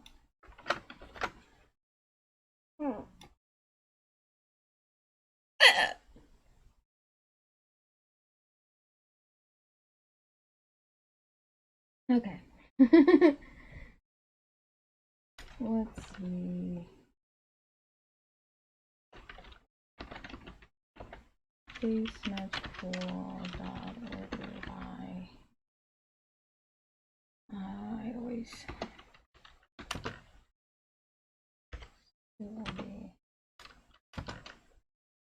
Randy next. Ooh, are you obsolete, baby?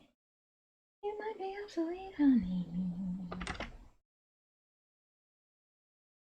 Wait, that's why, because I'm being a silly girly.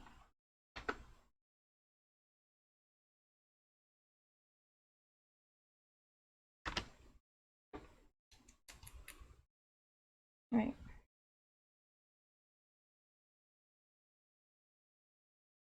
I'm doing this on the wrong side, I think.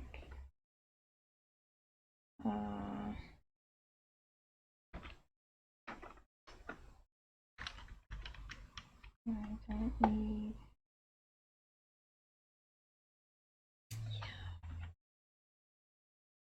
Oh, what's the context of?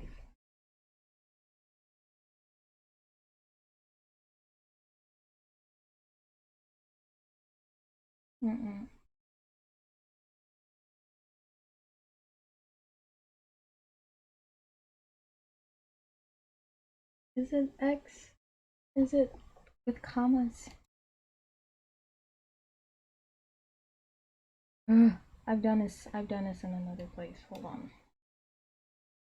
Syntax break.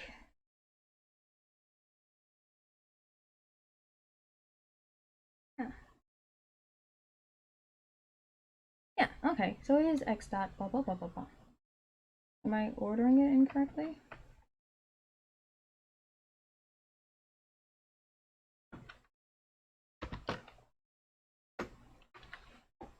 I know you're a goofy goober. Oh. Oh, I hadn't gone hard enough.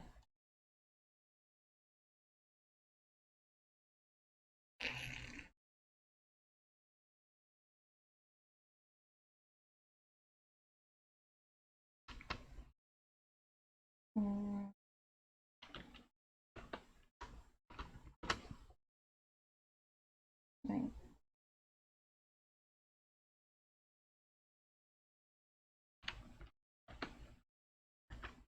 That value. What are you missing? Where's your mismatch?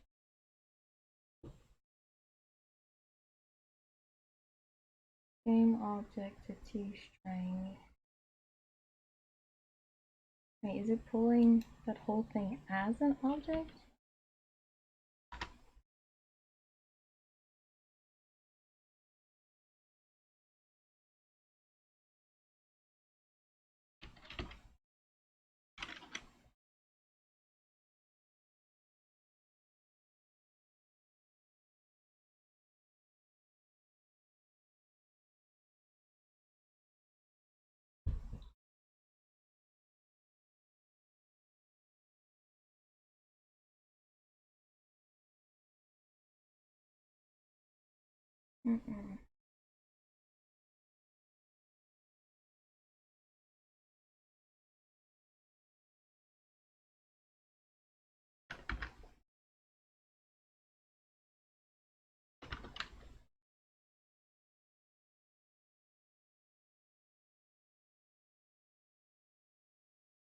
Why are you saying X? Why are you suggesting X? Don't do that, it makes me scared. Oh, I need another.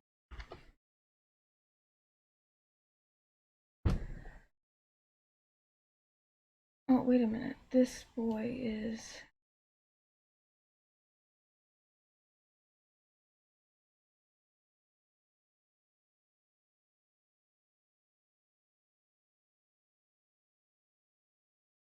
Oh, wait. Yeah.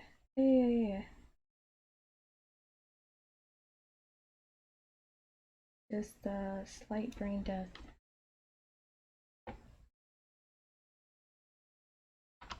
This. And.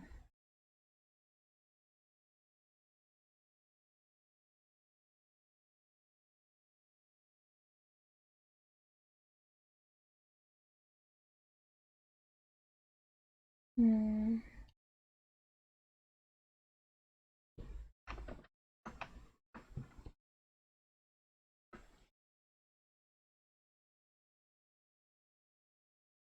Oof. And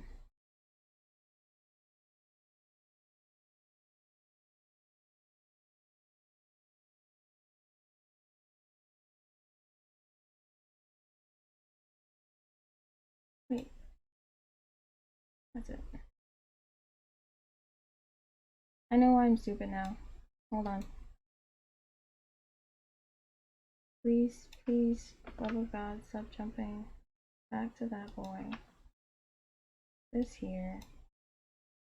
This is Randy.next. Yeah. Yeah.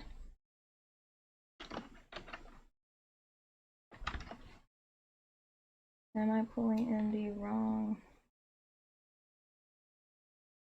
Unity engine that I want to use? Like random? I don't think so.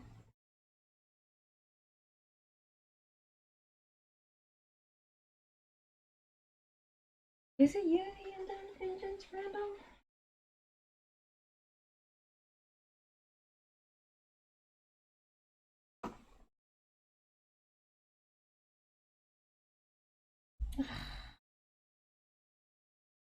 I forget the other package that uses random for me to switch it over.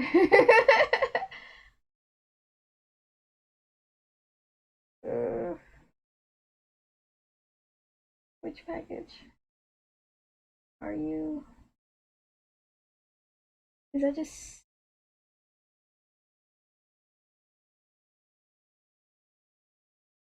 I don't need that one.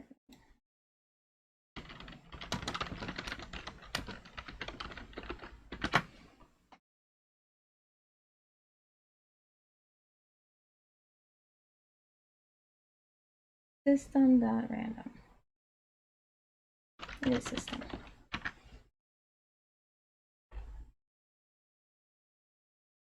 Where'd you go, baby?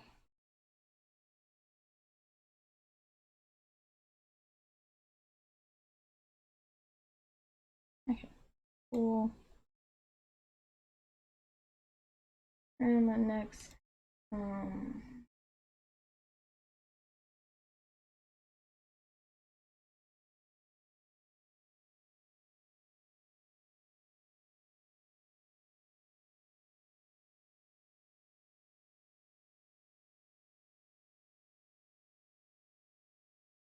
ooh, don't you yell at me, coffee maker.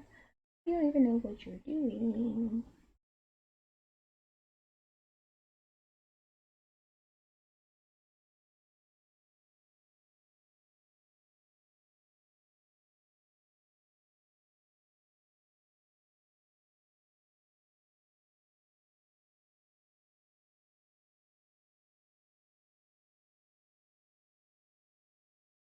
Ooh, where does that go? Not there. No, because that's grabbing the random thing. Am I too high?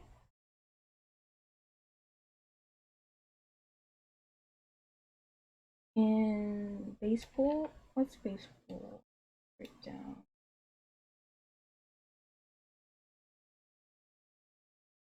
Boy. We'll deal with that, guys. But anyway,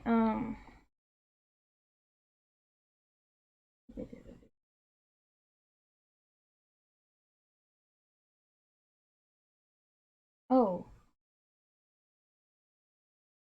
that could definitely be a damn thing. I don't think I established.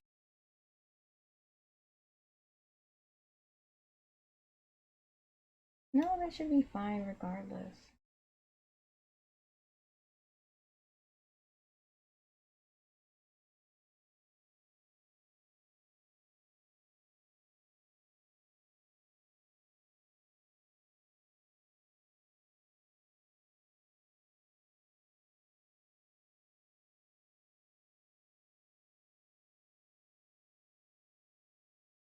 Hmm.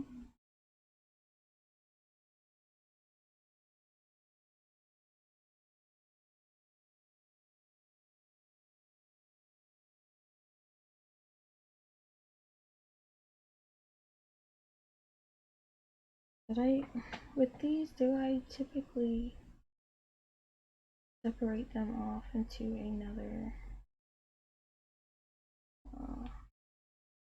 var, and then from the var I step in?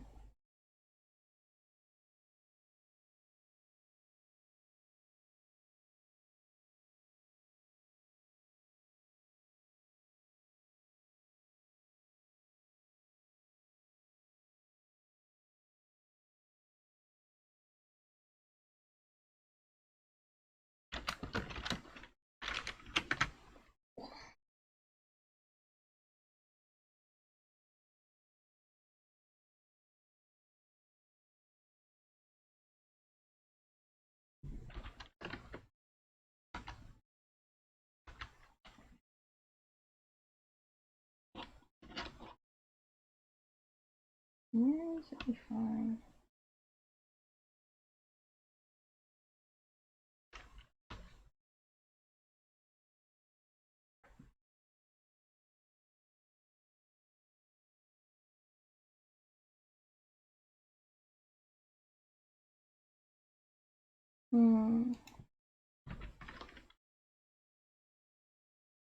Okay. The quantity.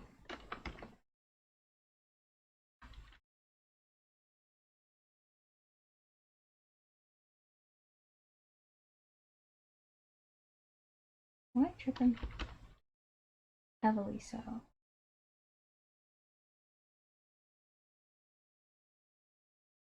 Let me verify.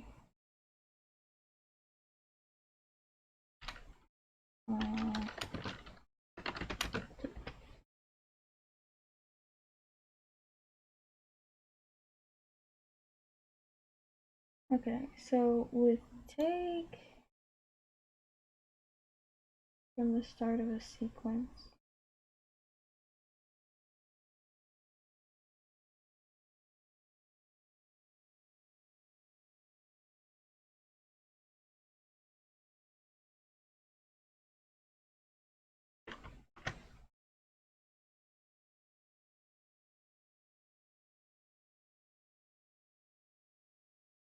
oh, that is what I expected it to.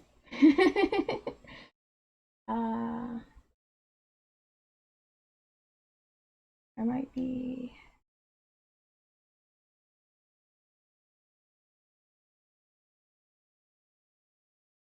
I'm not too many parentheses in.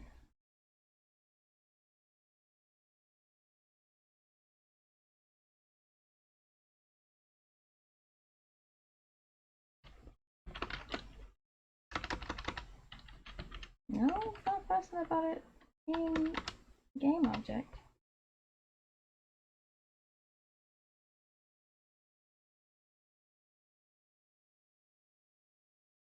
It's because it's an IEnumerable and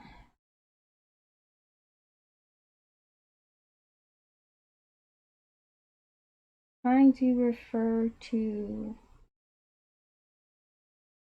list. Wait.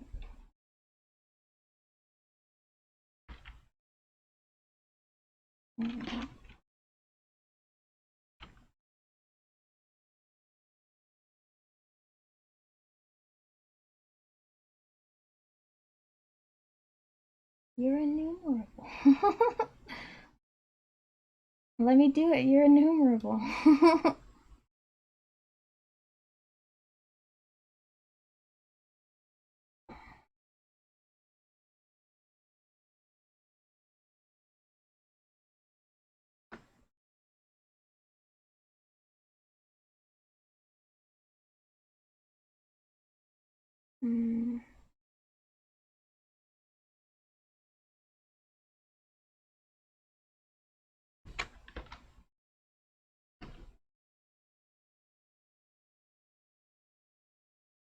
Is it because it's like essentially generic? Or no, no.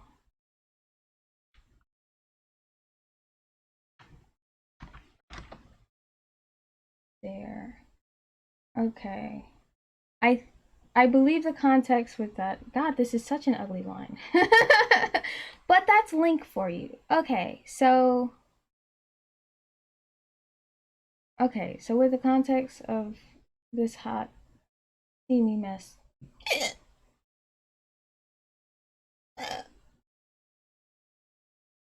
Inside of base match pool, it grabs a random element within base match pool. But with me using this, it's an I ordered enumerable.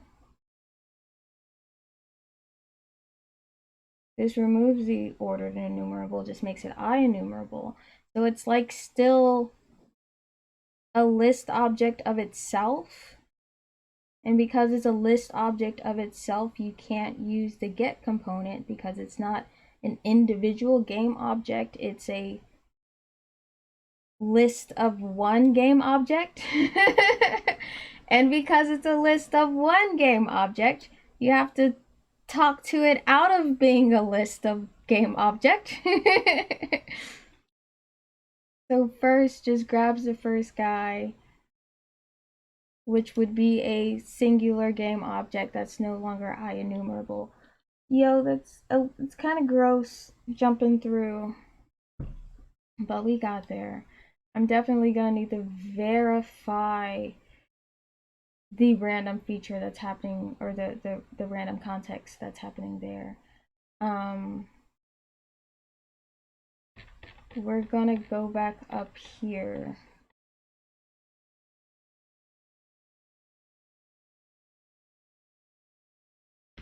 Again, minimal viable product. What was I doing? It was the other guy uses unity.random or unity engine. That's down there. This guy we're gonna use system.random. Or wait, are you? Does Unity random does not have .next, which is exactly what I want. So specifying that thing. Everybody cool? Is everybody okay with this? Jesus. Okay. Link. Thank you for being a confusing chaos, but I still love you, Link. I still love you. But you catch me sometimes. You be catching me slipping sometimes, Link. But you're so condensed. Alright. Porky. So we're at this step, essentially. Alright. So inside of here. Okay, beautiful. I will wait for your suggestion. I'm gonna step through what I just did, what I think I just did, and we'll see how testing goes if I get to testing, because it's almost 11. Gotta work in the morning. And I gotta walk Porky again before bedtime. Okay, so for the sake of your god, Link is just it's so intense. We're gonna just take this whole ass line and move it up here. Bam. You got parentheses or brackets, whatever. I hate this.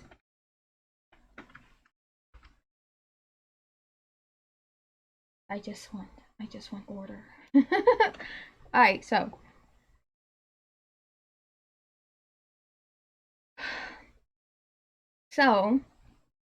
active match pool. Whenever that shuffle gets called, all I'm doing is updating the character value of that object. But it's also going in order, so we're also going to shuffle the location of it. So order by will be back again. Don't you worry your pretty little head. Gross. I'm gonna need to put it into a different object in active pool for it not to freak out. But we'll talk about that when we get there. All right. Hi, Beans. So first, it's going through the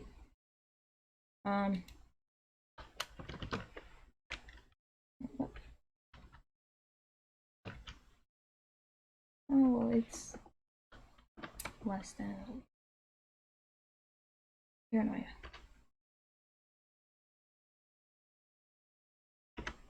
Okay, Jesus Christ. All right, goes through the active pool. For however many elements that are currently in play, it ensures that those values are applied into the active match pool.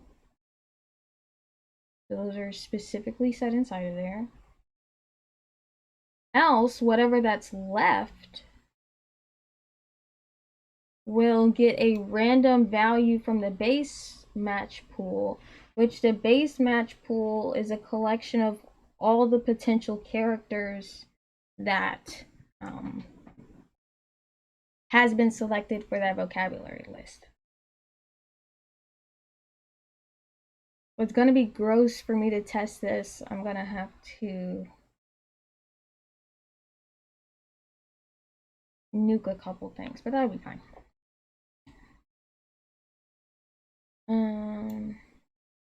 So there we go. So that's knocking out this step.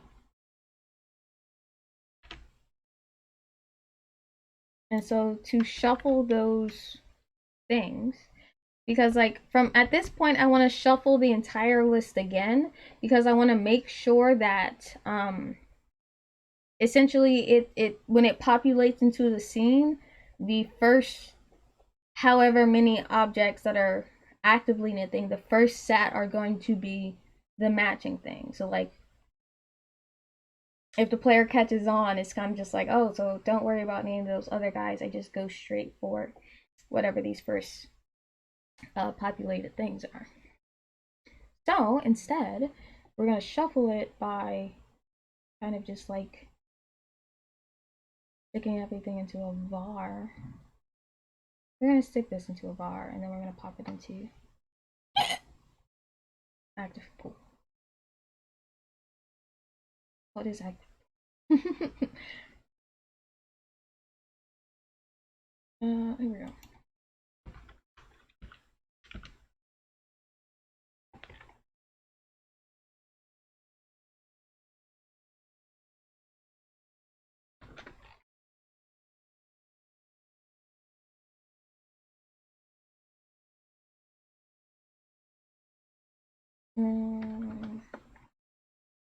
Why space like that? Ew, why'd you do that to yourself? Oh. Oh. Corgi. Yes. Yes. Actually, even easier thing. That is a var temp equals active match pool. Bam. And we're gonna say temp. We're gonna say tint.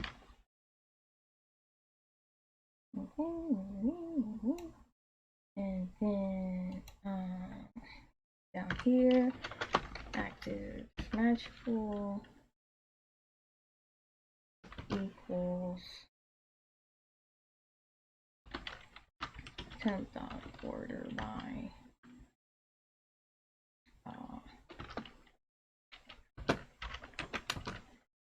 Randy.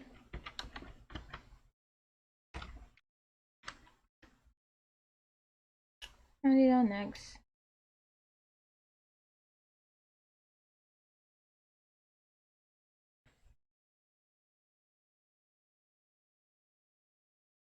Where are you at? I ordered list into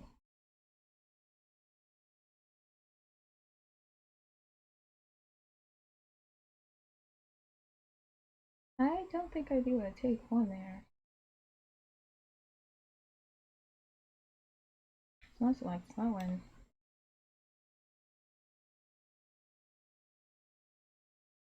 I don't think so.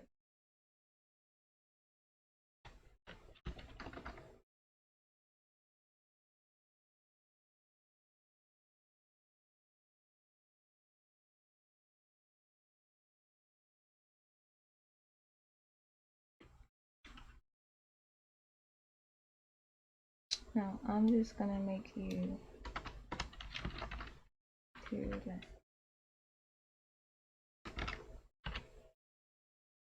And then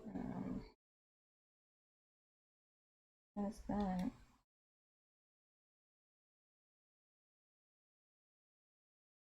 And we got what we needed from that boy.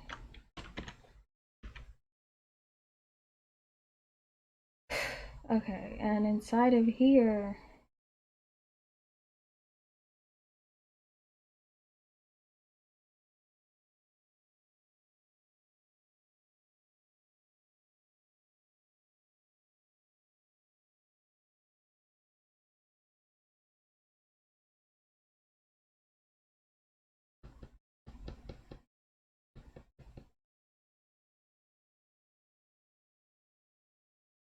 let me double check that book. This guy, I think that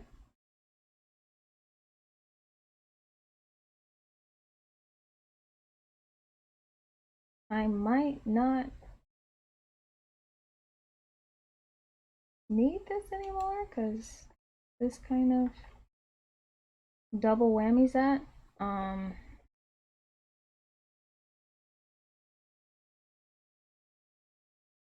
Okay, I'm gonna need to refactor. Where'd it go?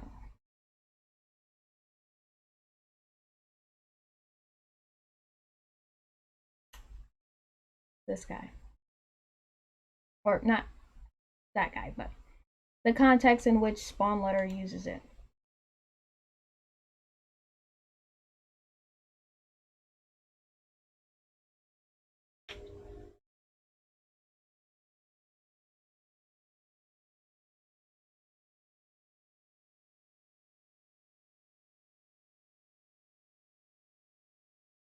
Because this one is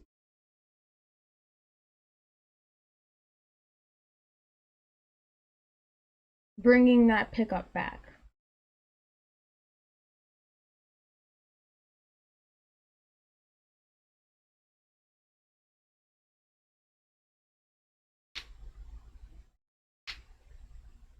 Okay.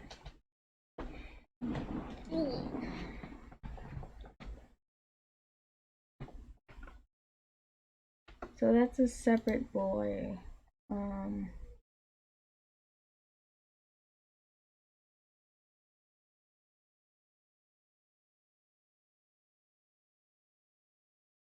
Where the hell was I?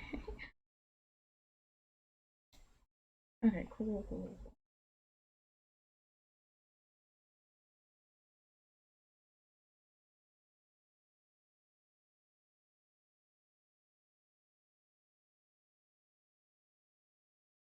Hmm.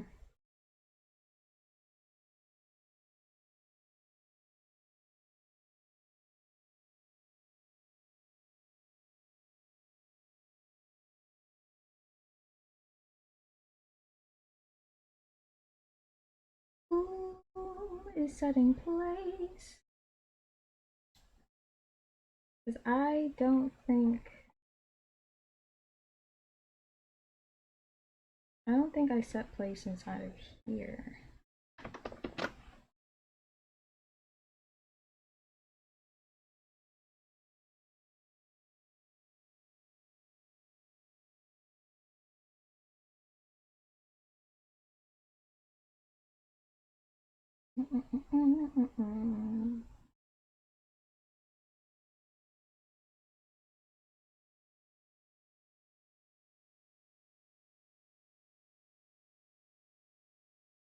Okay, and growth is chilled out, so we're not worried about growth.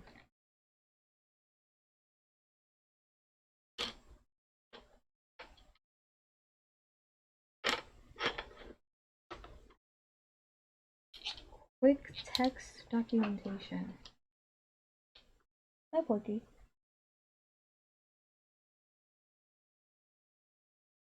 Did you finish your food? Oh, when Porky finishes, when Porky finishes his food, he gets a treat. So I think he just told me that he finished his food. Let me go check, so he doesn't.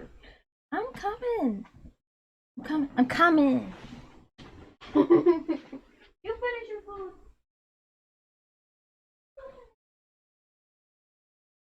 No.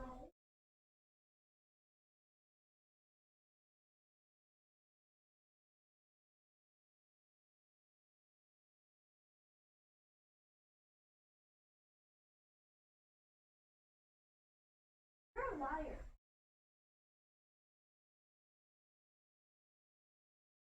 So my dog just lied to me. He did not finish his food. It had like an open space in the bowl, and he's like, I'm done. No. Oh, but yeah, quick text documentation. I'm not sure what you mean. Are you talking about like the headers? Like these guys? Are you talking about this?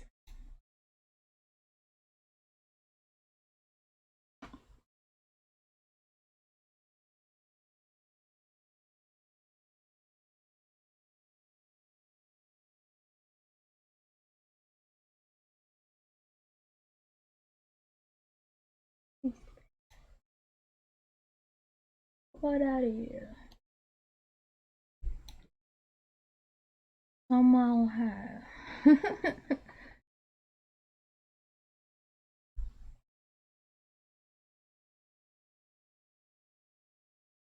Probably not.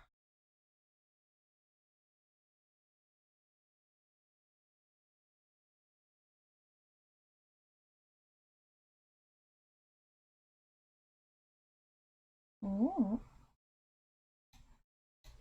I have no idea. Absolutely zero clue. Okay. So,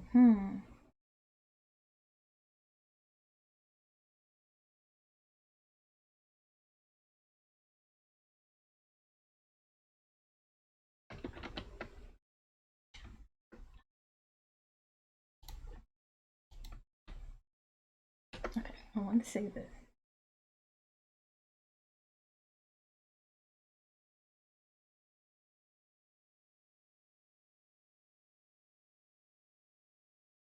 Oh yeah. I know what you're talking about. Just for better readability.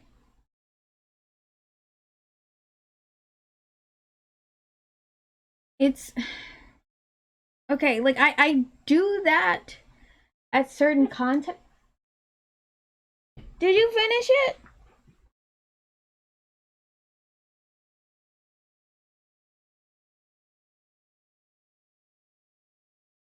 Porky, you better not be lying to me again. He's so excited. But he lied. Come on. You finish it? You finish your food?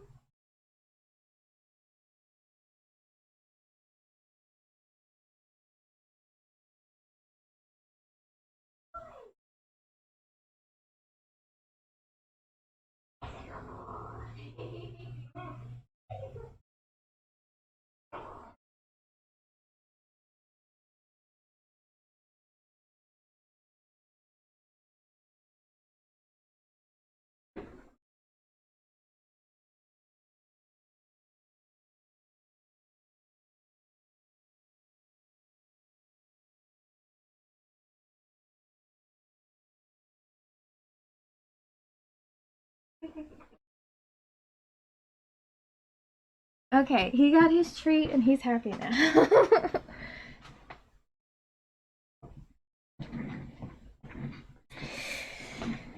Okay.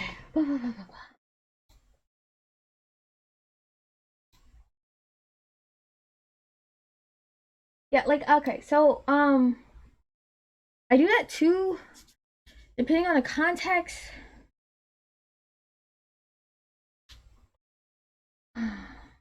But with this boo thing,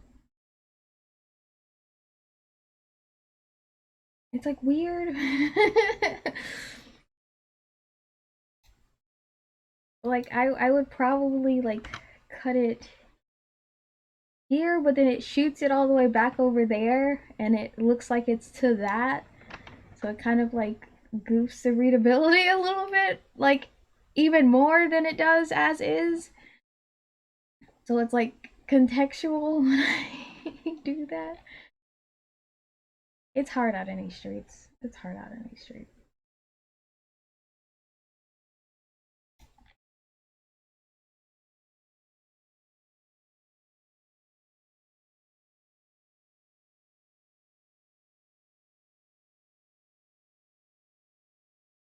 Yeah, when it gets bad. Like this is really gross. It's because it's Link, so Link just kind of like Link is kind of just visually gross. But if it was just like, you know, like me going down the rabbit hole of a whole set of things, and it's like, yeah, or if it's like a whole ton of like parameters in a thing, then it's like, yeah. But like Link just would be ugly sometimes. It would be ugly sometimes. It's just sometimes it's just ugly. And my footage. My footage be itchy. One of these days when I go back and I clean my code, if that ever happens, we'll find a cleaner way to link it up, you know? um yeah. Yeah. Active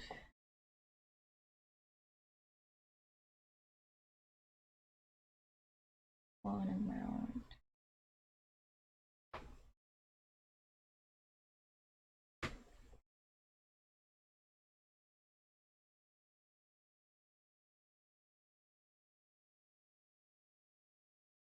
God, I don't remember a specific.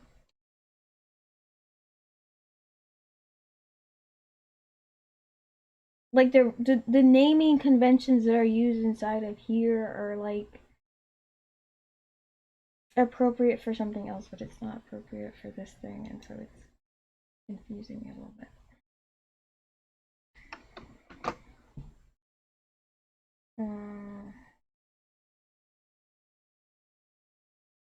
Yeah, I have two monitors, and like so, the one that's directly in front of me is like, you know, horizontal, and then my other monitor is like really tall, and it's long but it's sideways, so it's just like nice and vertical and good for code. But like when I'm stream coding, it's like I gotta look over here on my little baby screen.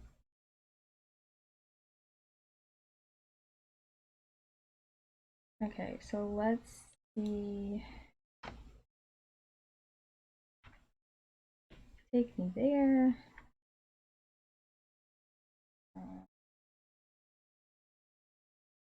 Letters on event.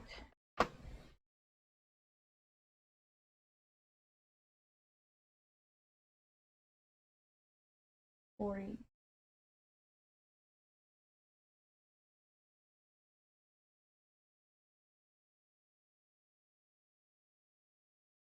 Ooh. Okay, so slightly gross. Just a little gross. All right.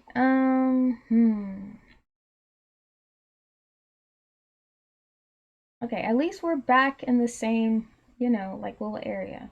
I should make this a region so I can shrink the region, but whatever.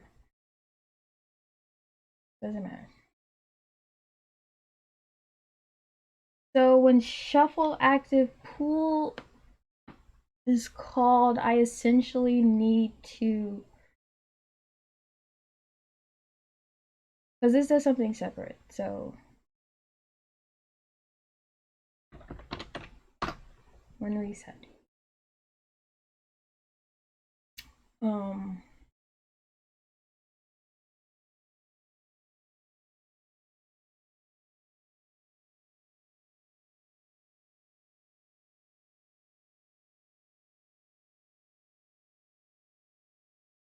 Okay, so I'm gonna essentially need to set origin to vacant for all of the spawn points.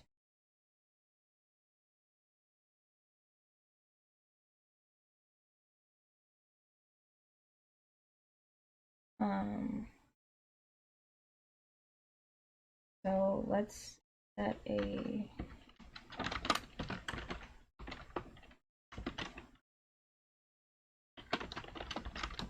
points.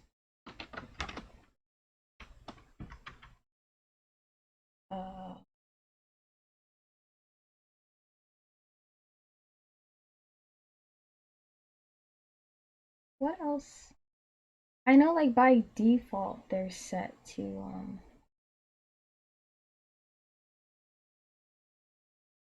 empty. But inside of here, do I have a tracker for if vacant is true?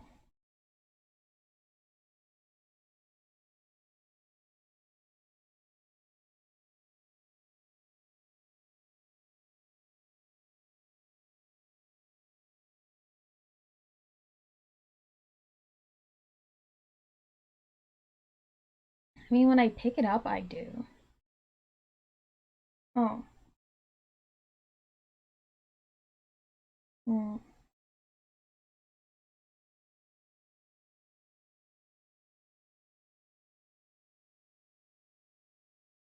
I kind of like need to think that like if vacant equals true, turn off.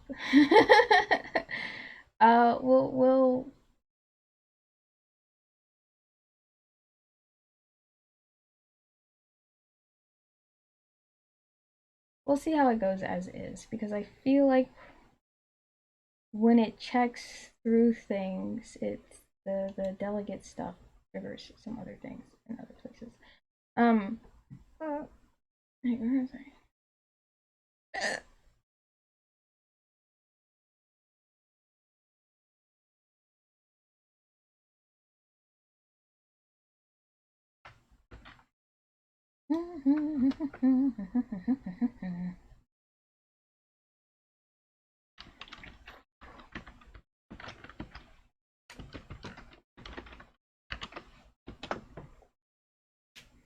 Okay, we're gonna do something really gross. We're gonna do something real gross. We're gonna do something really gross. We're gonna do something real gross. I doubt this is gonna work straight out of the box. I highly doubt this is gonna work straight out of the box. We're definitely gonna need to do a little refactory, but we've got a little something something going on.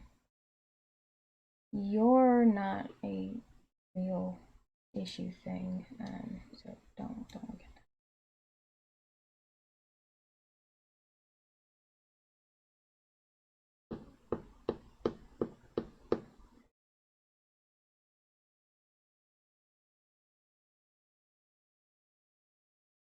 Okay, so oof. And I've got them numbered all weird. Okay, they're numbered weird in the thing, so I guess it'll be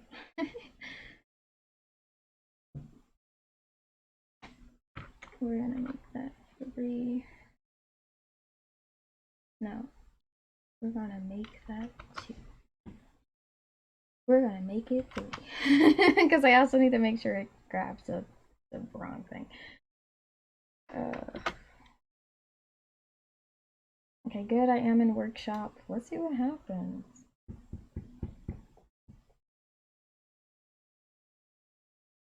Oh yeah, that makes sense. Unassigned reference. Super checks out. I did not drag that. I do that every time I do anything. I do that anytime I do anything.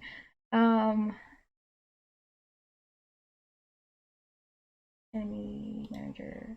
I'll add a new reference somewhere and then forget to drag the damn boy up in there. Okay, let's try this again.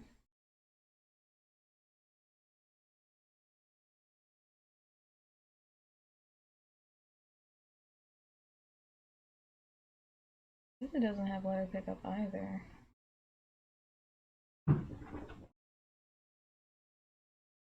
Children. And I think Porky's excited he ate his treat.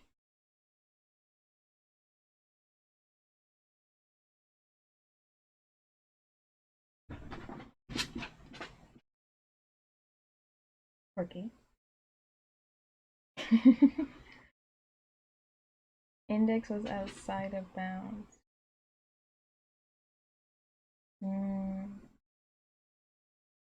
Okay, so it passed in the first two. I think that's because that happens on awake. But we're gonna need to trigger that at a different time.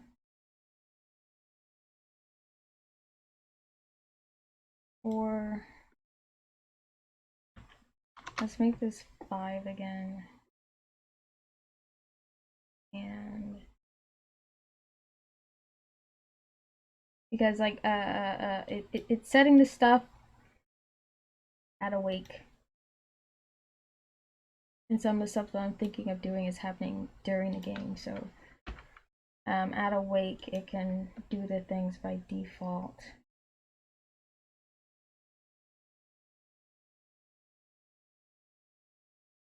You cannot be locked.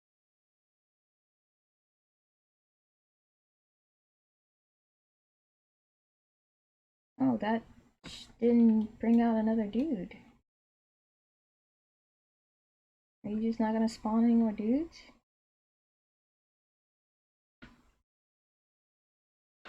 I definitely don't see any shuffling.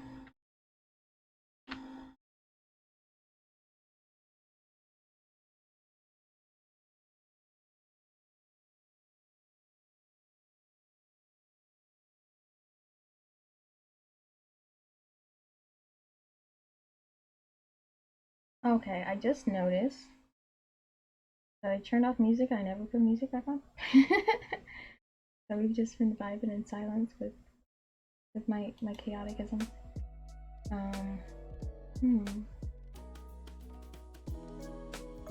Fours?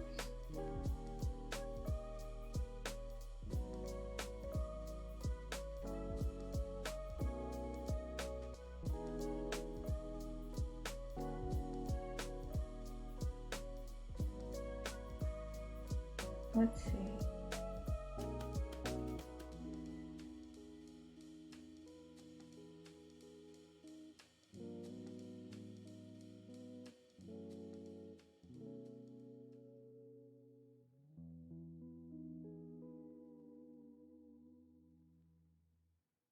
I'm assuming that's where that boy is getting. Oh yeah, I never. I do forget to call my new methods when I do things.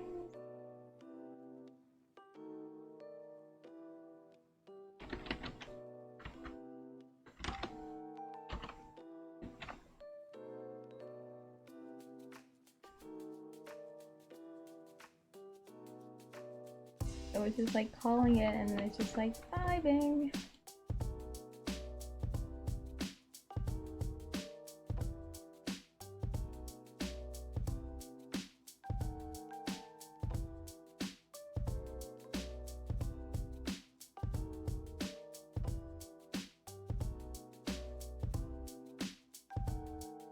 Something on my boy is still not.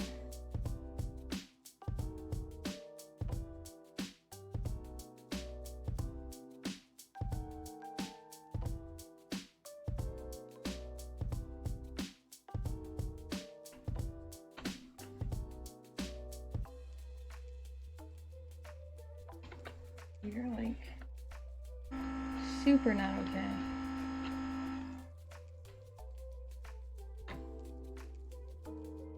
it's super not okay. Now I can't pick up anybody because they're all that wrong. Uh-oh. Uh-oh.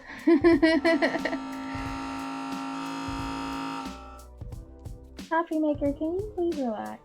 Calm down. Everything is alright.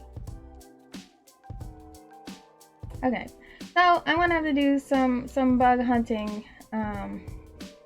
It's not populating the proper amount of enemies at the start. Probably because of like something to do with the base characters that are passed in, and then something's going on with that. So the first one's able to validate, and the other ones are not. And it's fussing about something in spawn pool, so like, yeah, it's gonna be my stuff. Oh hey, it's that sus line I was sus about. Thank you! Okay, yeah. So I'm gonna do some bug checking, debug shenanigans, also walk Porky, all that jazz. I'll see y'all Thursday. Don't do this on Wednesdays. So thanks for hanging out. Thanks for stopping by. I will catch y'all on the flip side, and good night. I will hydrate. Okay, bye.